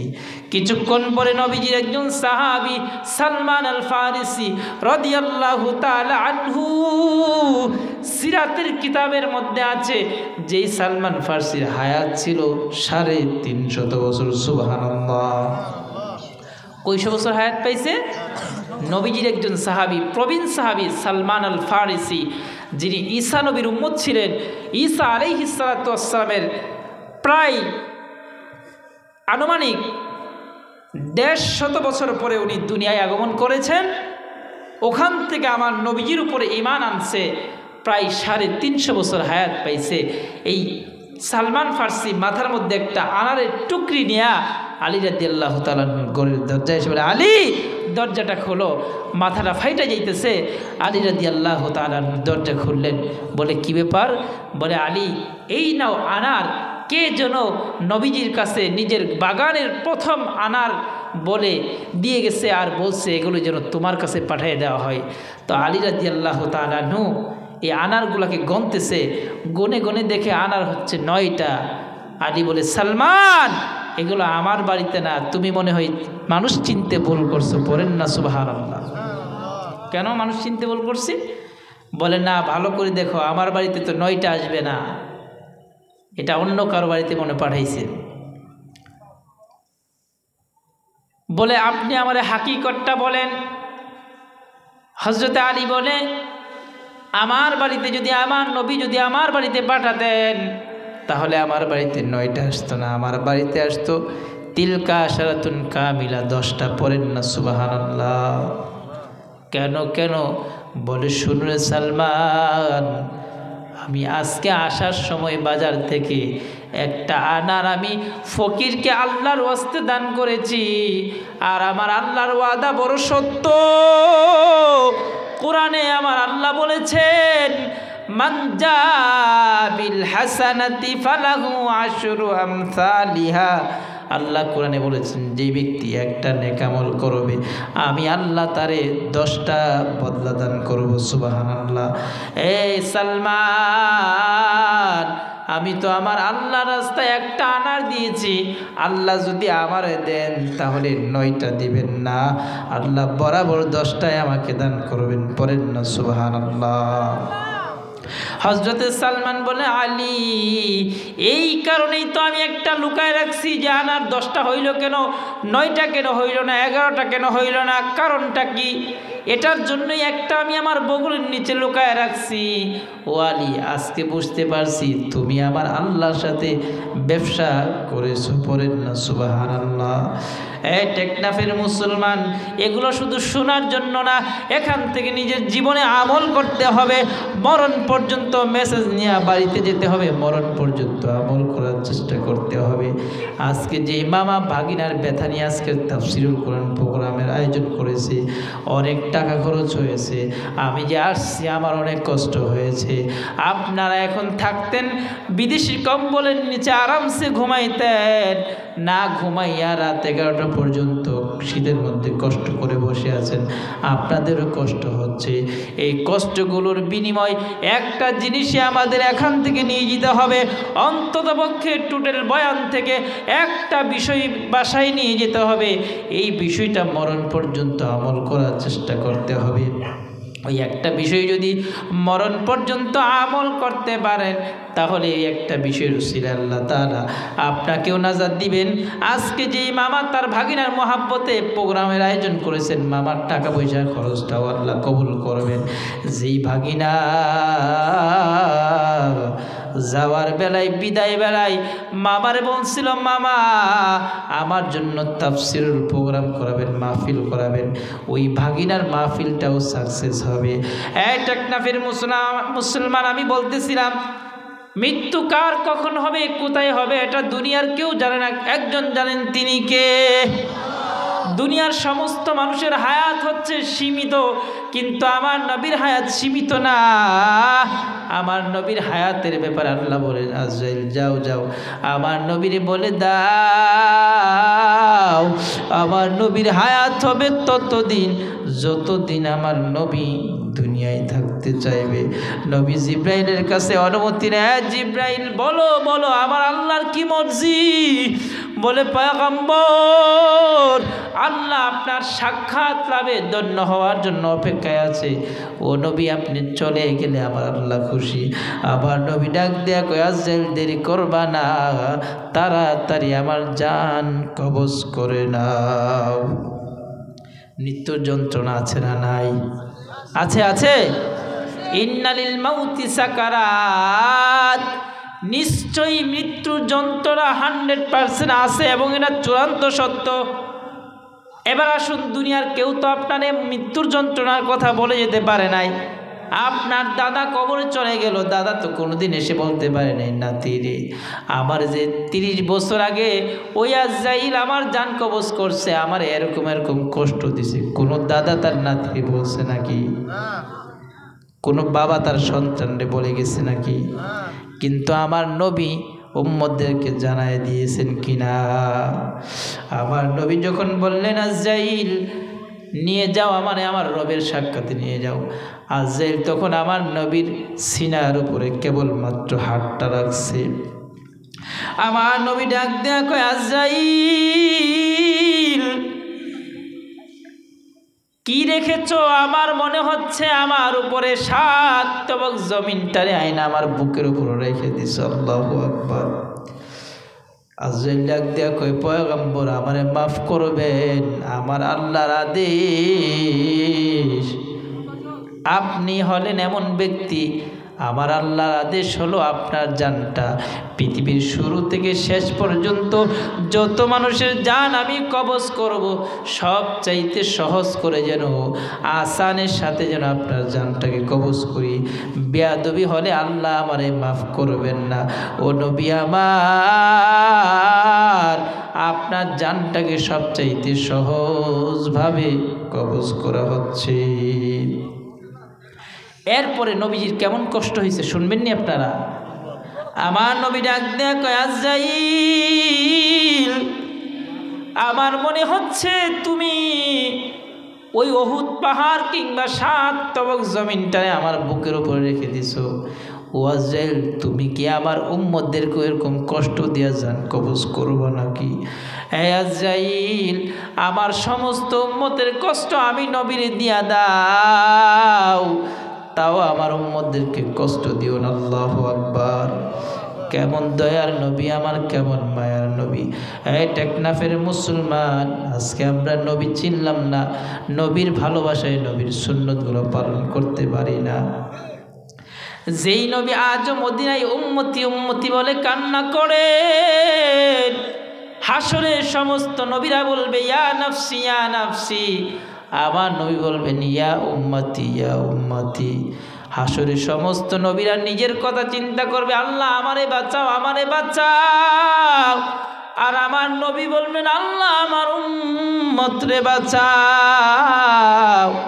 আমার নবী মাকামে মাহমুদের মধ্যে সিজদায় পড়ে যাবে, আরশের কাছে আল্লাহর আরশের ডান পাশে মাকামে মাহমুদের মধ্যে নবী সিজদায় পড়ে পড়ে আল্লাহরে বলবে আল্লাহ আজকে জাহান্নামের যে হুঙ্কার আর গর্জন, জাহান্নাম যে জুড়ে জুড়ে আওয়াজ দিচ্ছে, যেই জুড়ে জুড়ে গর্জন দিচ্ছে, ও আল্লাহ আমার গুনাহগার উম্মতগুলো শেষ হয়ে যাবে। ও আল্লাহ যতক্ষণ পর্যন্ত আমার একটা উম্মত জান্নাতে যাওয়া বাকি থাকবে, ততক্ষণ পর্যন্ত আমি নবী তোমার জান্নাতে প্রবেশ করব না। সুবহানাল্লাহ। আল্লাহ আল্লাহর ডান পাশে এরকম একটা, আল্লাহর ডান পাশে একটা হীরা মণিমুক্তার চেয়ার আল্লাহ বসাবেন, বাম পাশে নবী সারা দুনিয়ায় যত নবী আসছে সমস্ত নবীদের চেয়ার থাকবে। সমস্ত নবীরা চেয়ারে বসবে, আমার নবী চেয়ারে বসবে না। আল্লাহ ডাক দেয়া বলবে পয়গম্বর আপনি আসেন না কেন, আপনি বসেন না কেন? আমার নবী ডাক দেয়া বলবে আল্লাহ আমি দুনিয়ায় 63 বছর কষ্ট করেছি আমার উম্মতের জন্য। আমার উম্মতেরা আমি নবী দুনিয়া থেকে আসার পরে আমার দেখে নাই, না দেখো আমার সুন্নতগুলা মানছে। আমার ওই টেকনাফের উম্মতগুলা, আমার টেকনাফের নয়াপাড়ার এই ব্লকের উম্মতগুলা গভীর রাতে কষ্ট করে আমি নবীর হাদিসের কথা শুনেছে, আপনার কোরআনের কথা শুনেছে।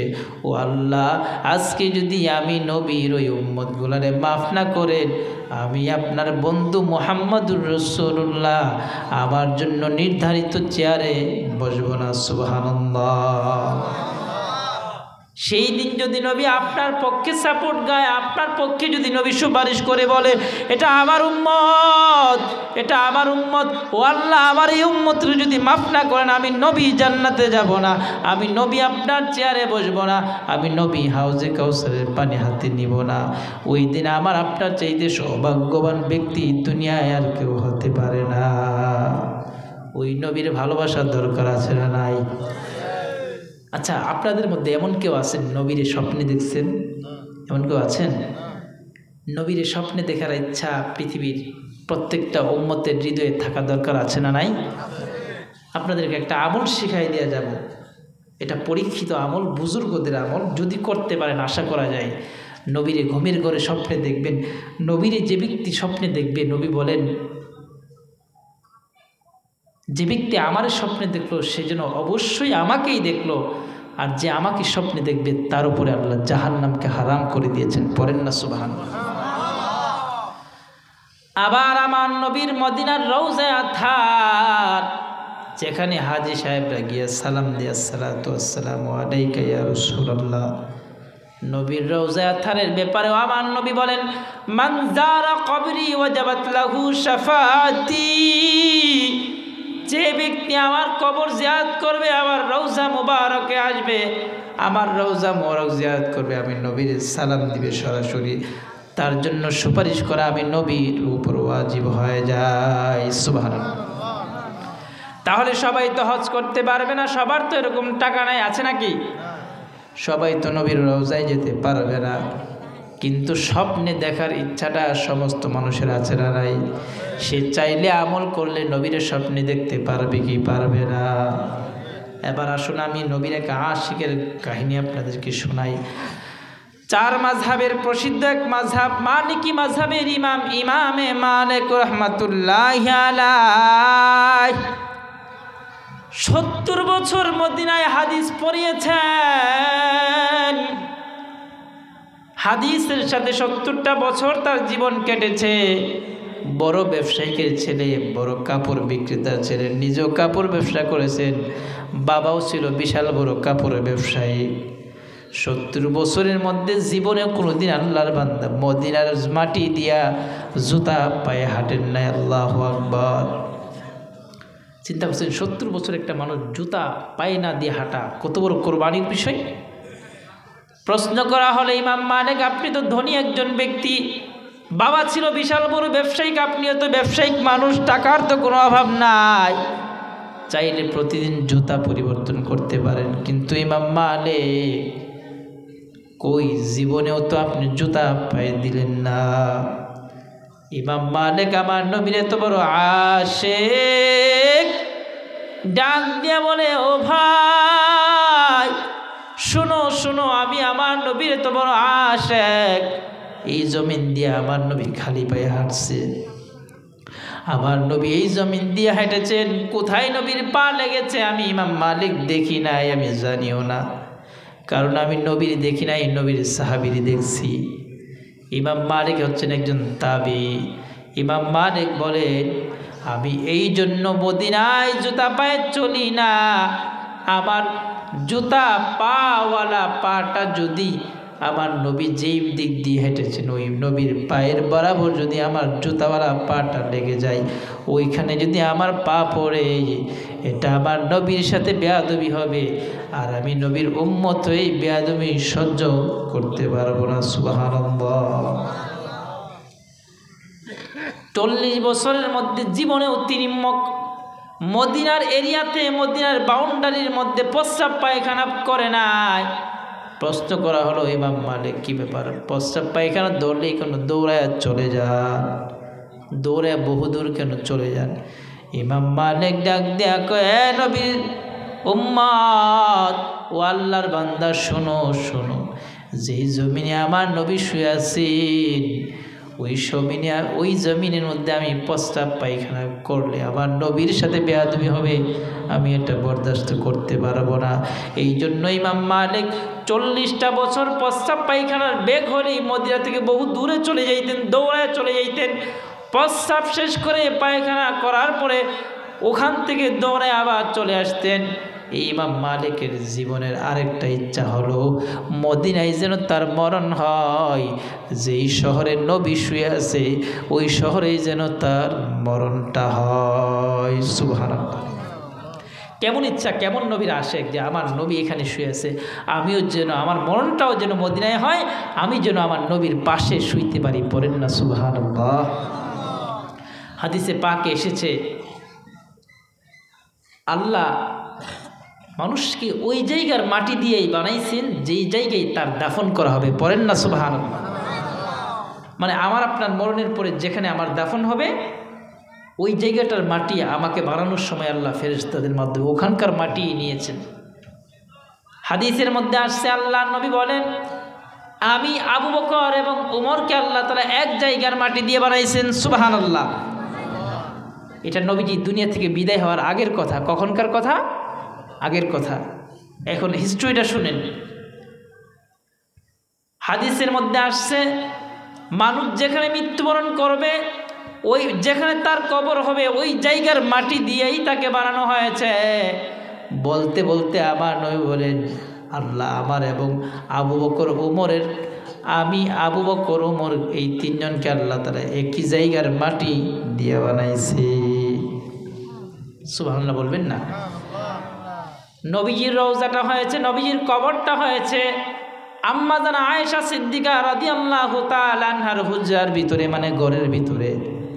আম্মা জান আয়েশার ঘরের ভিতরে আমার নবীর কবর, আমার নবীর রওজা মুবারক।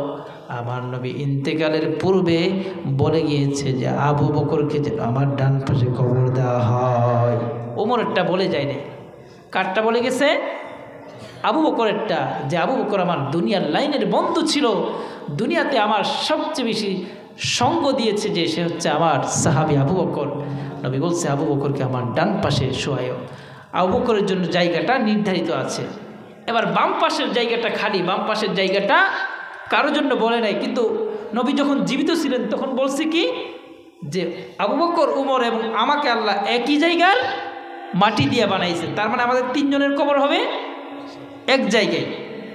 এবার আসেন, হযরত ওমর ফারুক রাদিয়াল্লাহু তাআলা আনহুর ইন্তেকাল হয়ে যাবে। হযরত ওমরকে একজন গোলাম ছুরির করেছে নামাজরত অবস্থায়। হযরত ওমরের নাভি বরাবর 3টা ছিদ্র হয়ে গেছে। সাহাবীরা ওমরকে খাবার দেয়, বের হয়ে যায়, দুধ দেয়, দুধ থাকে না, পেট থেকে বের হয়ে যায়। হযরত ওমর বলে, ও সাহাবীরা আমার আর কিচ্ছু দিও না, আমার মন বলতেছে আমি আর দুনিয়ায় থাকবো না। এবার হযরত ওমর আব্দুল্লাহ ইবনে ওমর, ওমরের বড় ছেলে আব্দুল্লাহ রাদিয়াল্লাহু তাআলা আনহুকে পাঠিয়েছেন, বাবা তুমি যাও যাও রাসূলুল্লাহর প্রিয়তমা স্ত্রী হযরতে আয়েশা সিদ্দিকার কাছে যাও, গিয়ে বলবা, ও আম্মা জান আয়েশা,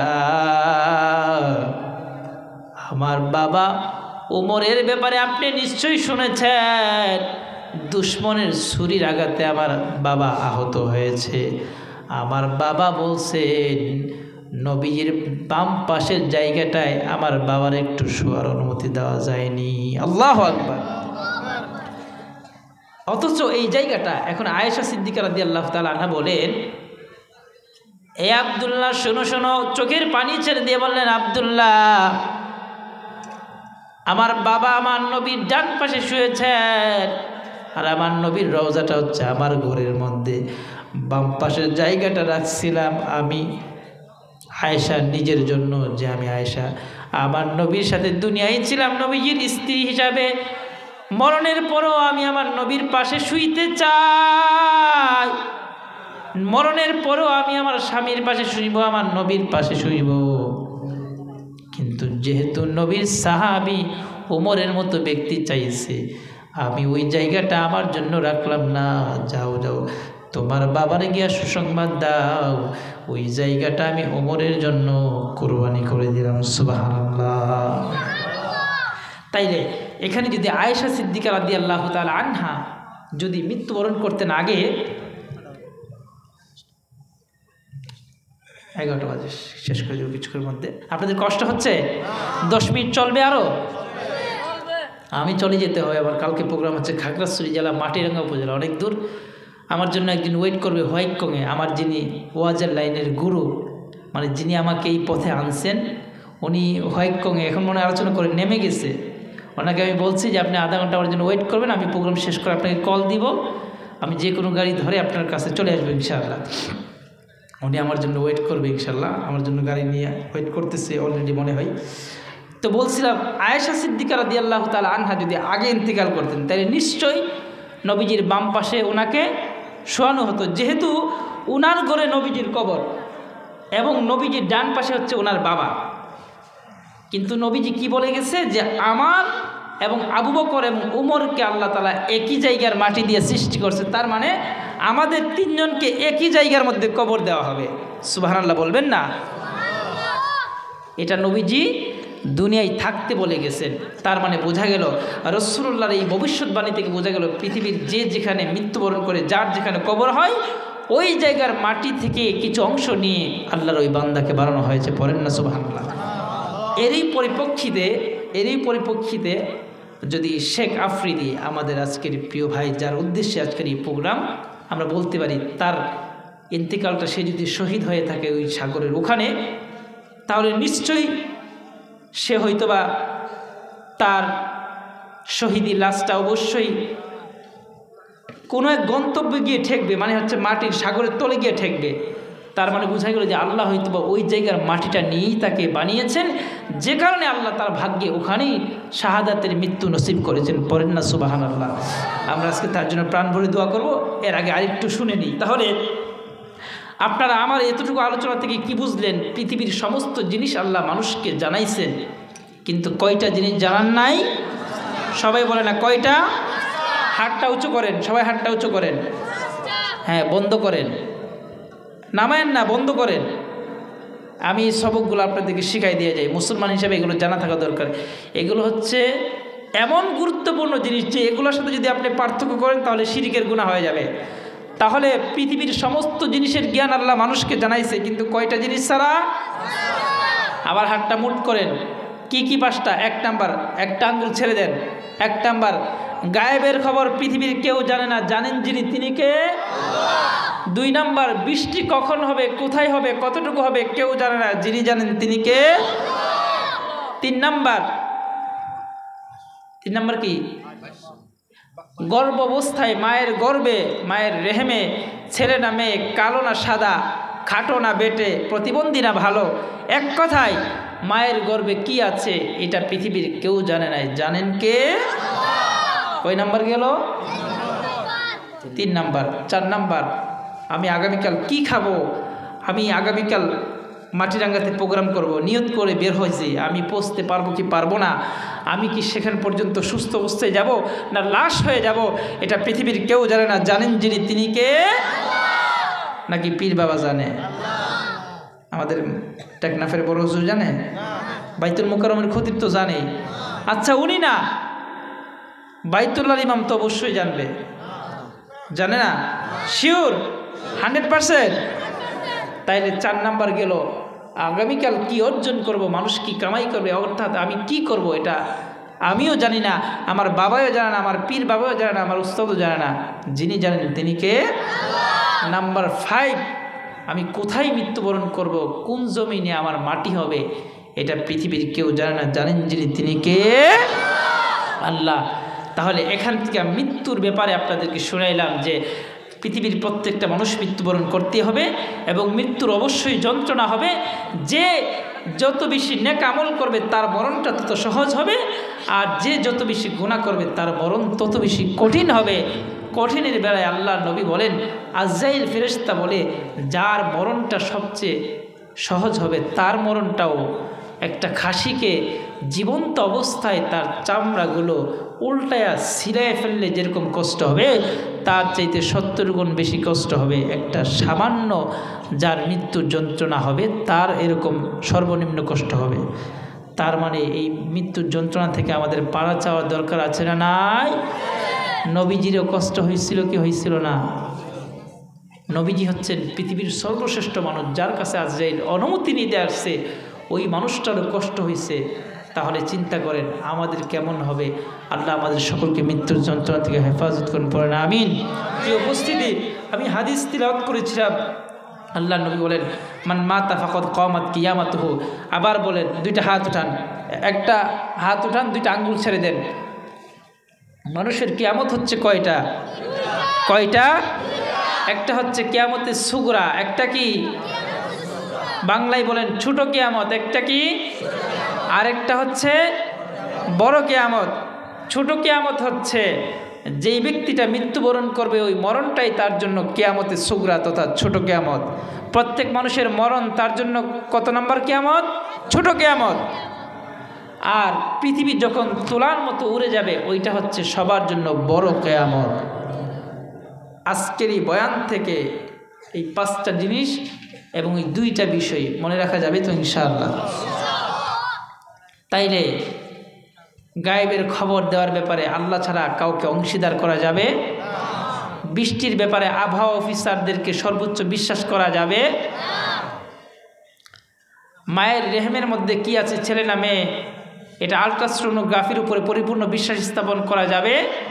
যদি করেন আল্লাহ নারাজ হয়ে যাবে। আগামীকাল কি করব, আমার প্ল্যানিং অনুযায়ী আমার জীবন চলবে কিনা এটা পৃথিবীর কেউ জানে না, যিনি জানেন তিনি কে? আমি কি আমার ঘরে মরবো না কোথায় মরবো এটা পৃথিবীর কেউ জানে না, যিনি জানেন তিনি কে? তাহলে এই 5টা জিনিসের ব্যাপারে আমরা আল্লাহর উপরে 100% ঈমান রাখতে পারবো তো ইনশাআল্লাহ।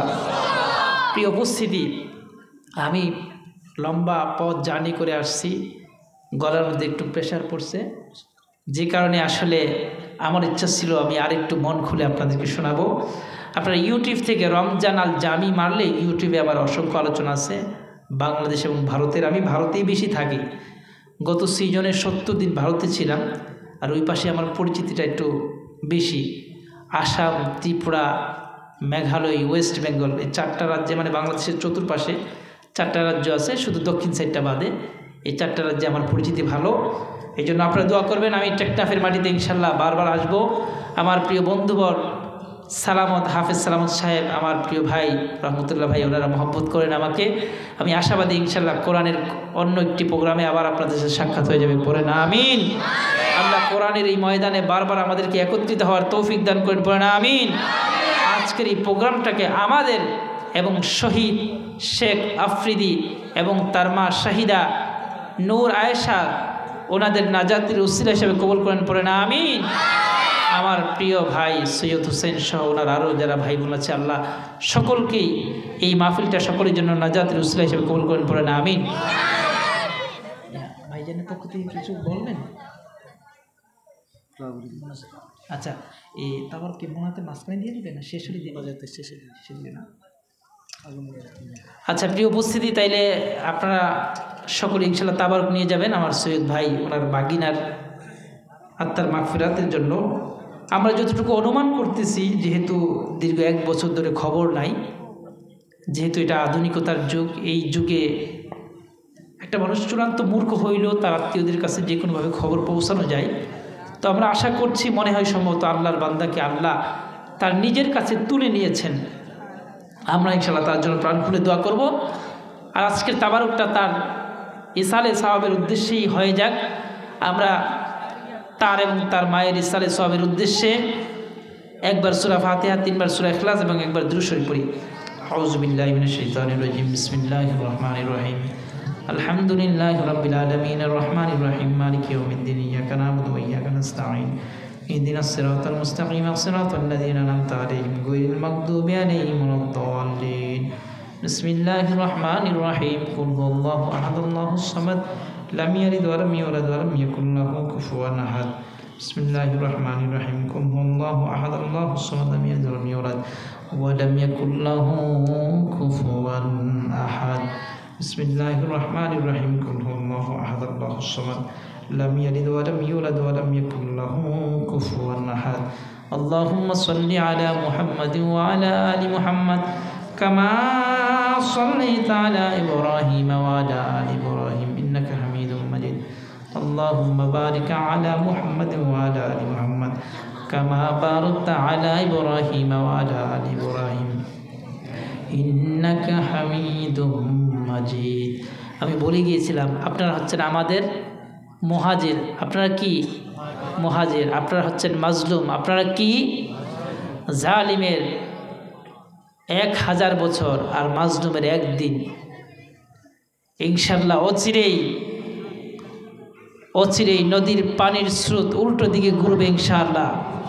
অচিরেই ঘড়ির কাঁটা উল্টো দিকে ঘুরবে ইনশাআল্লাহ। অচিরেই সমস্ত পৃথিবীর বেঈমানগুলা মুসলমানদের কদমের নিচে পদদুলিত হবে ইনশাআল্লাহ। ঈমানওয়ালাদের বিজয় অচিরেই আসবে ইনশাআল্লাহ। আপনারা দেখেন নাই এই গত মাসের 5 তারিখে নাকি এই মাসের 5 তারিখে, গত মাসের 5 তারিখে মনে হয় আমেরিকাতে আল্লাহর গজবের এক আগুন লাগছে। 15 দিন ব্যাপী আমেরিকার সবচাইতে দামি শহর, যেখানকার এক একটা বাড়ির মূল্য সর্বনিম্ন 2.5 কোটি টাকা, যেখানকার মাটিটাকে পৃথিবীর জান্নাত হিসাবে ওরা বলতো যে এই মাটিটা স্বর্গের মতো দাম, স্বর্গের মাটির মতো দাম, এরকম বলতো। লস অ্যাঞ্জেলেস, যেখানে পৃথিবীর সর্বশ্রেষ্ঠ ধনীদের বাড়িঘর ছিল, আল্লাহ এমন পুরাণ পুরাইছে ওরা নিজেরাই বলতে বাধ্য হয়েছে যে পৃথিবীর কোনো সাগরের পানি দিয়ে এই আগুনকে নিভানো সম্ভব না, সৃষ্টিকর্তা যদি দয়া না করে। তার মানে বোঝা গেল আল্লাহ জালিমদেরকে ধরে না, কিন্তু ধরলে আল্লাহ ছাড়ে না। আপনারা মাজলুম ইনশাআল্লাহ অচিরেই আপনারা একদিন আপনাদের সম্মান ফিরে পাবেন। আল্লাহ তৌফিক দেন, পড়েন আমিন। অচিরেই যারা আপনাদের উপর জুলুম করেছে, যারা আপনাদের আত্মীয় স্বজনকে হত্যা করেছে, জবাই করে দিয়েছে, তারা অচিরেই একসময় আপনাদের কদমের তলে নিজেদের মাথাকে লুটিয়ে দিবে ইনশাআল্লাহ। প্রিয় উপস্থিতি, আমি দোয়া করছি আপনারা আমার জন্য দোয়া করবেন। আমি লম্বা সফরে বের হবো, আল্লাহ যেন আমাকে নিরাপদে পৌঁছিয়ে দেন। আপনি দোয়া করবেন না? সৈয়দ হোসেন, আপনার নাম? আলহামদুলিল্লাহ রাব্বিল আলামিন ওয়াল আকিবাতু লিল মুত্তাকিন ওয়াস সালাতু ওয়াস সালামু আলা আশরাফিল আমবিয়াই ওয়াল মুরসালিন। اللهم أنت جعل القرآن ربيع قلبي ونور صدري وذهاب همي وجلاء حزني. اللهم لا مانع لما أعطيت ولا معطي لما منعت. اللهم حاسبنا حسابا يسيرا. اللهم حاسبنا حسابا يسيرا. رب العالمين আল্লাহ, আপনার প্রিয় বান্দা শেখ আফ্রিদি, কত সুন্দর নাম। তার মা নূর আয়েশা, কত সুন্দর নাম। তোমার নবীর প্রিয়তমা স্ত্রী আয়েশা সিদ্দিকা রাদিয়াল্লাহু তাআলা আনহার নামের সাথে মিল।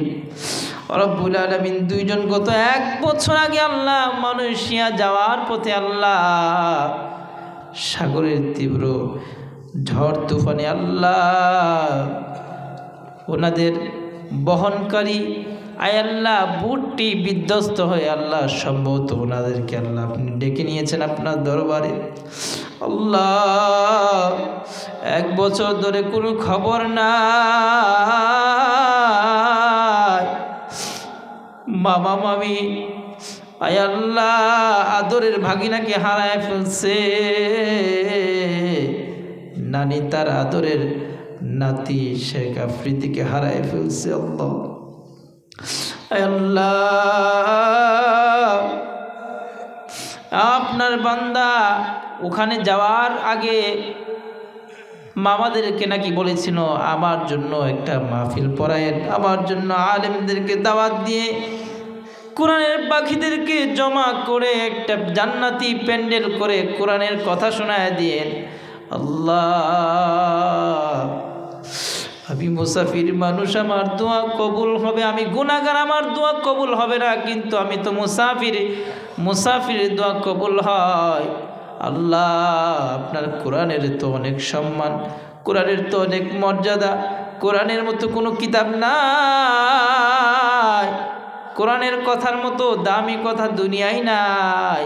আয় আল্লাহ, আজকের কোরআনের তাফসীরুল কোরআন মাহফিলের উসিলায় আল্লাহ শেখ আফ্রিদি এবং তার মা নূর আয়েশা যদি জীবিত থাকে আল্লাহ, আগামী 1 মাসের মধ্যে আল্লাহ মামার কুলে ভাগিনারে ফিরায় দিয়েন, ভাইদের বোনকে ভাইদের কাছে ফিরায় দিয়েন, নাতিকে তার নানির কাছে ফিরায় দিয়েন, আদরের মেয়েকে তার মায়ের কাছে ফিরায় দিয়েন আল্লাহ। আর যদি তাদেরকে আপনি আপনার দরবারে তুলেই নিয়ে থাকেন আল্লাহ, তাহলে আল্লাহ আমাদের আর কিছু বলার নাই। আপনি এই দুইজনকে আজকের কোরআনের উসিলায়, কোরআনের তাফসীরের মাহফিলের বরকতের উসিলায় আল্লাহ শহীদ আমির হামজা রাদিয়াল্লাহু তাআলা আনহুর সাথে হাসর নাসর তৌফিক দান করিয়েন আল্লাহ। আল্লাহ ইসরাফিলের সিংহা ফু দেওয়া পর্যন্ত আরামের ঘুমের ব্যবস্থা করে দিয়েন আল্লাহ। আয় আল্লাহ, মামা সৈয়দ হুসাইন এবং জামাল হুসাইন সহ আল্লাহ, আয় আল্লাহ শেখ আফ্রিদির খালারা মামারা মিলে তার জন্য আয়োজন করেছে, তার মান্যতটাকে পুরা করেছে আল্লাহ। আল্লাহ, আমরাও আপনার বান্দার জন্য আপনার কুদরতি কদমে ধরে বলছি আল্লাহ, আপনার বান্দাকেও আল্লাহ আপনার জান্নাতের মেহমান বানায়া আপনার বান্দার মনের আশা পূরণ করে দিয়েন আল্লাহ। আল্লাহ, আমার সামনে অনেক বেগুনা মাসুম বাচ্চা আছে আল্লাহ, যারা গভীর রাত অপেক্ষা করে বসে আছে আল্লাহ, তাদেরকে আল্লাহ আপনি দিনের জন্য কবুল করেন, পড়েন আমিন।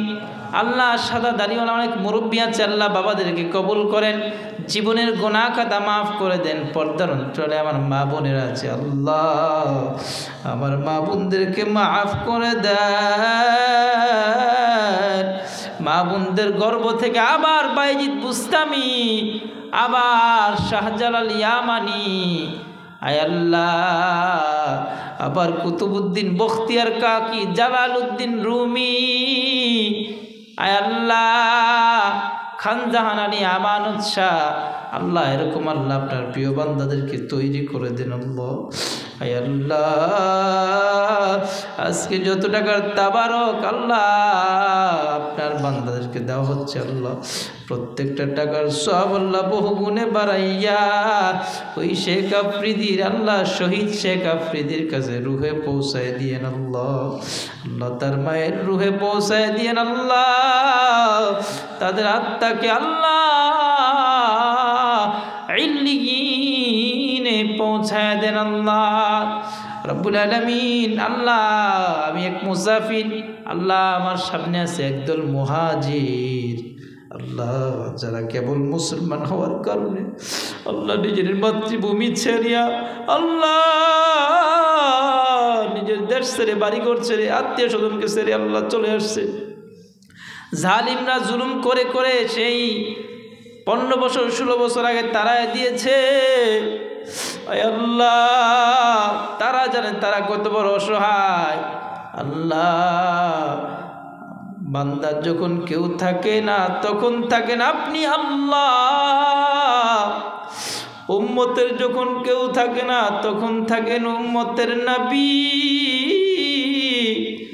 সন্তানের যখন কেউ থাকে না তখন থাকে সন্তানের মা আর বাবা, বান্দার যখন কেউ থাকে না তখন থাকেন শুধু আমার আল্লাহ। ও আল্লাহ, এই মুহাজির ভাইদেরকে আল্লাহ সমস্ত দুঃখ কষ্ট ভুলে যাওয়ার তৌফিক দান করেন আল্লাহ। দুনিয়ায় তাদেরকে হিজ্জত করিয়েছেন আল্লাহ, ওই মুহাজির সাহাবীদের সাথে হাসরে আয় আল্লাহ আপনার আরশের ছায়া নিচে সবাইকে জায়গা করে দিয়েন আমিন। আয় আল্লাহ, আমাদের সবাইকে আল্লাহ আপনি আপনার জাহান্নামের আযাব থেকে নাজাত দান করিয়েন আল্লাহ। আল্লাহ, আমি ব্যক্তিগতভাবে অসুস্থ, আল্লাহ আপনি আমাকে সুস্থ করে দেন। আল্লাহ আমার প্রিয় বন্ধুবর আল্লাহ হাফেজ সালামত সাহেব আল্লাহ অত্যন্ত বিনয়ী মানুষ, আমার সাথে সার্বক্ষণিক যোগাযোগ রেখেছেন। আল্লাহ আমার বন্ধুকে কবুল করেন, খ্যাতমতকে দীর্ঘায়ু করে দেন। আল্লাহ ছেলে মেয়ে ফ্যামিলিকে নিয়ে সুখময় শান্তিময় জিন্দেগি যাপন করতে পারে তৌফিক দান করেন। আল্লাহ এই প্রোগ্রামের আরেকজন যোগানদাতা প্রিয় ভাই মোহাম্মদ রহমতুল্লাহ সাহেব আল্লাহ ভাইজানকে কবুল করেন, মাদ্রাসার খাদেম, আয় আল্লাহ মাদ্রাসার শিক্ষক, তার হাতে বহু ছাত্রকে আল্লাহ হাফেজে কোরআন আলেমে হক্কানি হওয়ার তৌফিক দান করেন, পড়েন আমিন। রব্বির হামহুমা কামা রব্বায়ানি সগীরা, অকুর রব্বির হামহুমা কামা রব্বায়ানি সগীরা। আল্লাহ সৈয়দ হুসাইন ভাই আল্লাহ একজন ব্যবসায়িক মানুষ, আল্লাহ আমার ভাইয়ের ব্যবসার মধ্যে বরকত দান করেন। আল্লাহ কষ্ট জীবনকে আল্লাহ আপনি সুখ সমৃদ্ধি দ্বারা ভরপুর করে দেন। আল্লাহ আজকে মেহমানদারি করেছে, আল্লাহ অনেক আল্লাহ স্বাদের খাবার খাইয়েছে। আল্লাহ আল্লাহ আমার ভাইকে জান্নাতের মেহমান হিসেবে কবুল মঞ্জুর করেন। আল্লাহ আল্লাহুম্মা আহফাজনা মিন কুল্লি বালাইদ দুনিয়া ওয়া আযাবিল আখিরা, তাওয়াফানা মুসলিমা ওয়া আলহিকনা বিস সালিহিন। আল্লাহ যেদিন আমাদেরকে আপনার দরবারে ডাক দিবেন আল্লাহ ওই দিন আগুনে উপরায়েন না, অ্যাক্সিডেন্টও করায়েন না। আল্লাহ ওই দিন আমাদেরকে ইবাদতরত অবস্থায় আপনার দরবারে ডাক দিয়েন। আল্লাহুম্মা আনতা জালাল কুরআন রবিয়া কলবি ওয়া নূরা সাদরি ওয়া যাহাবা হামনি ওয়া জালাআ হুজনি ওয়াজআল আখিরা কালামিনা ইনদাল মাউতি বিহাক্কি লা ইলাহা ইল্লাল্লাহু মুহাম্মাদুর রাসূলুল্লাহ। সকলে তাবারক নিয়ে যাবেন।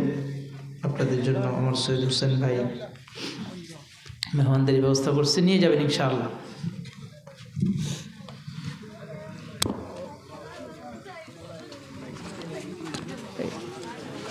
সাউন্ড সিস্টেমের মেইন কে, সাউন্ড সিস্টেমের মালিক আছে এখানে কে?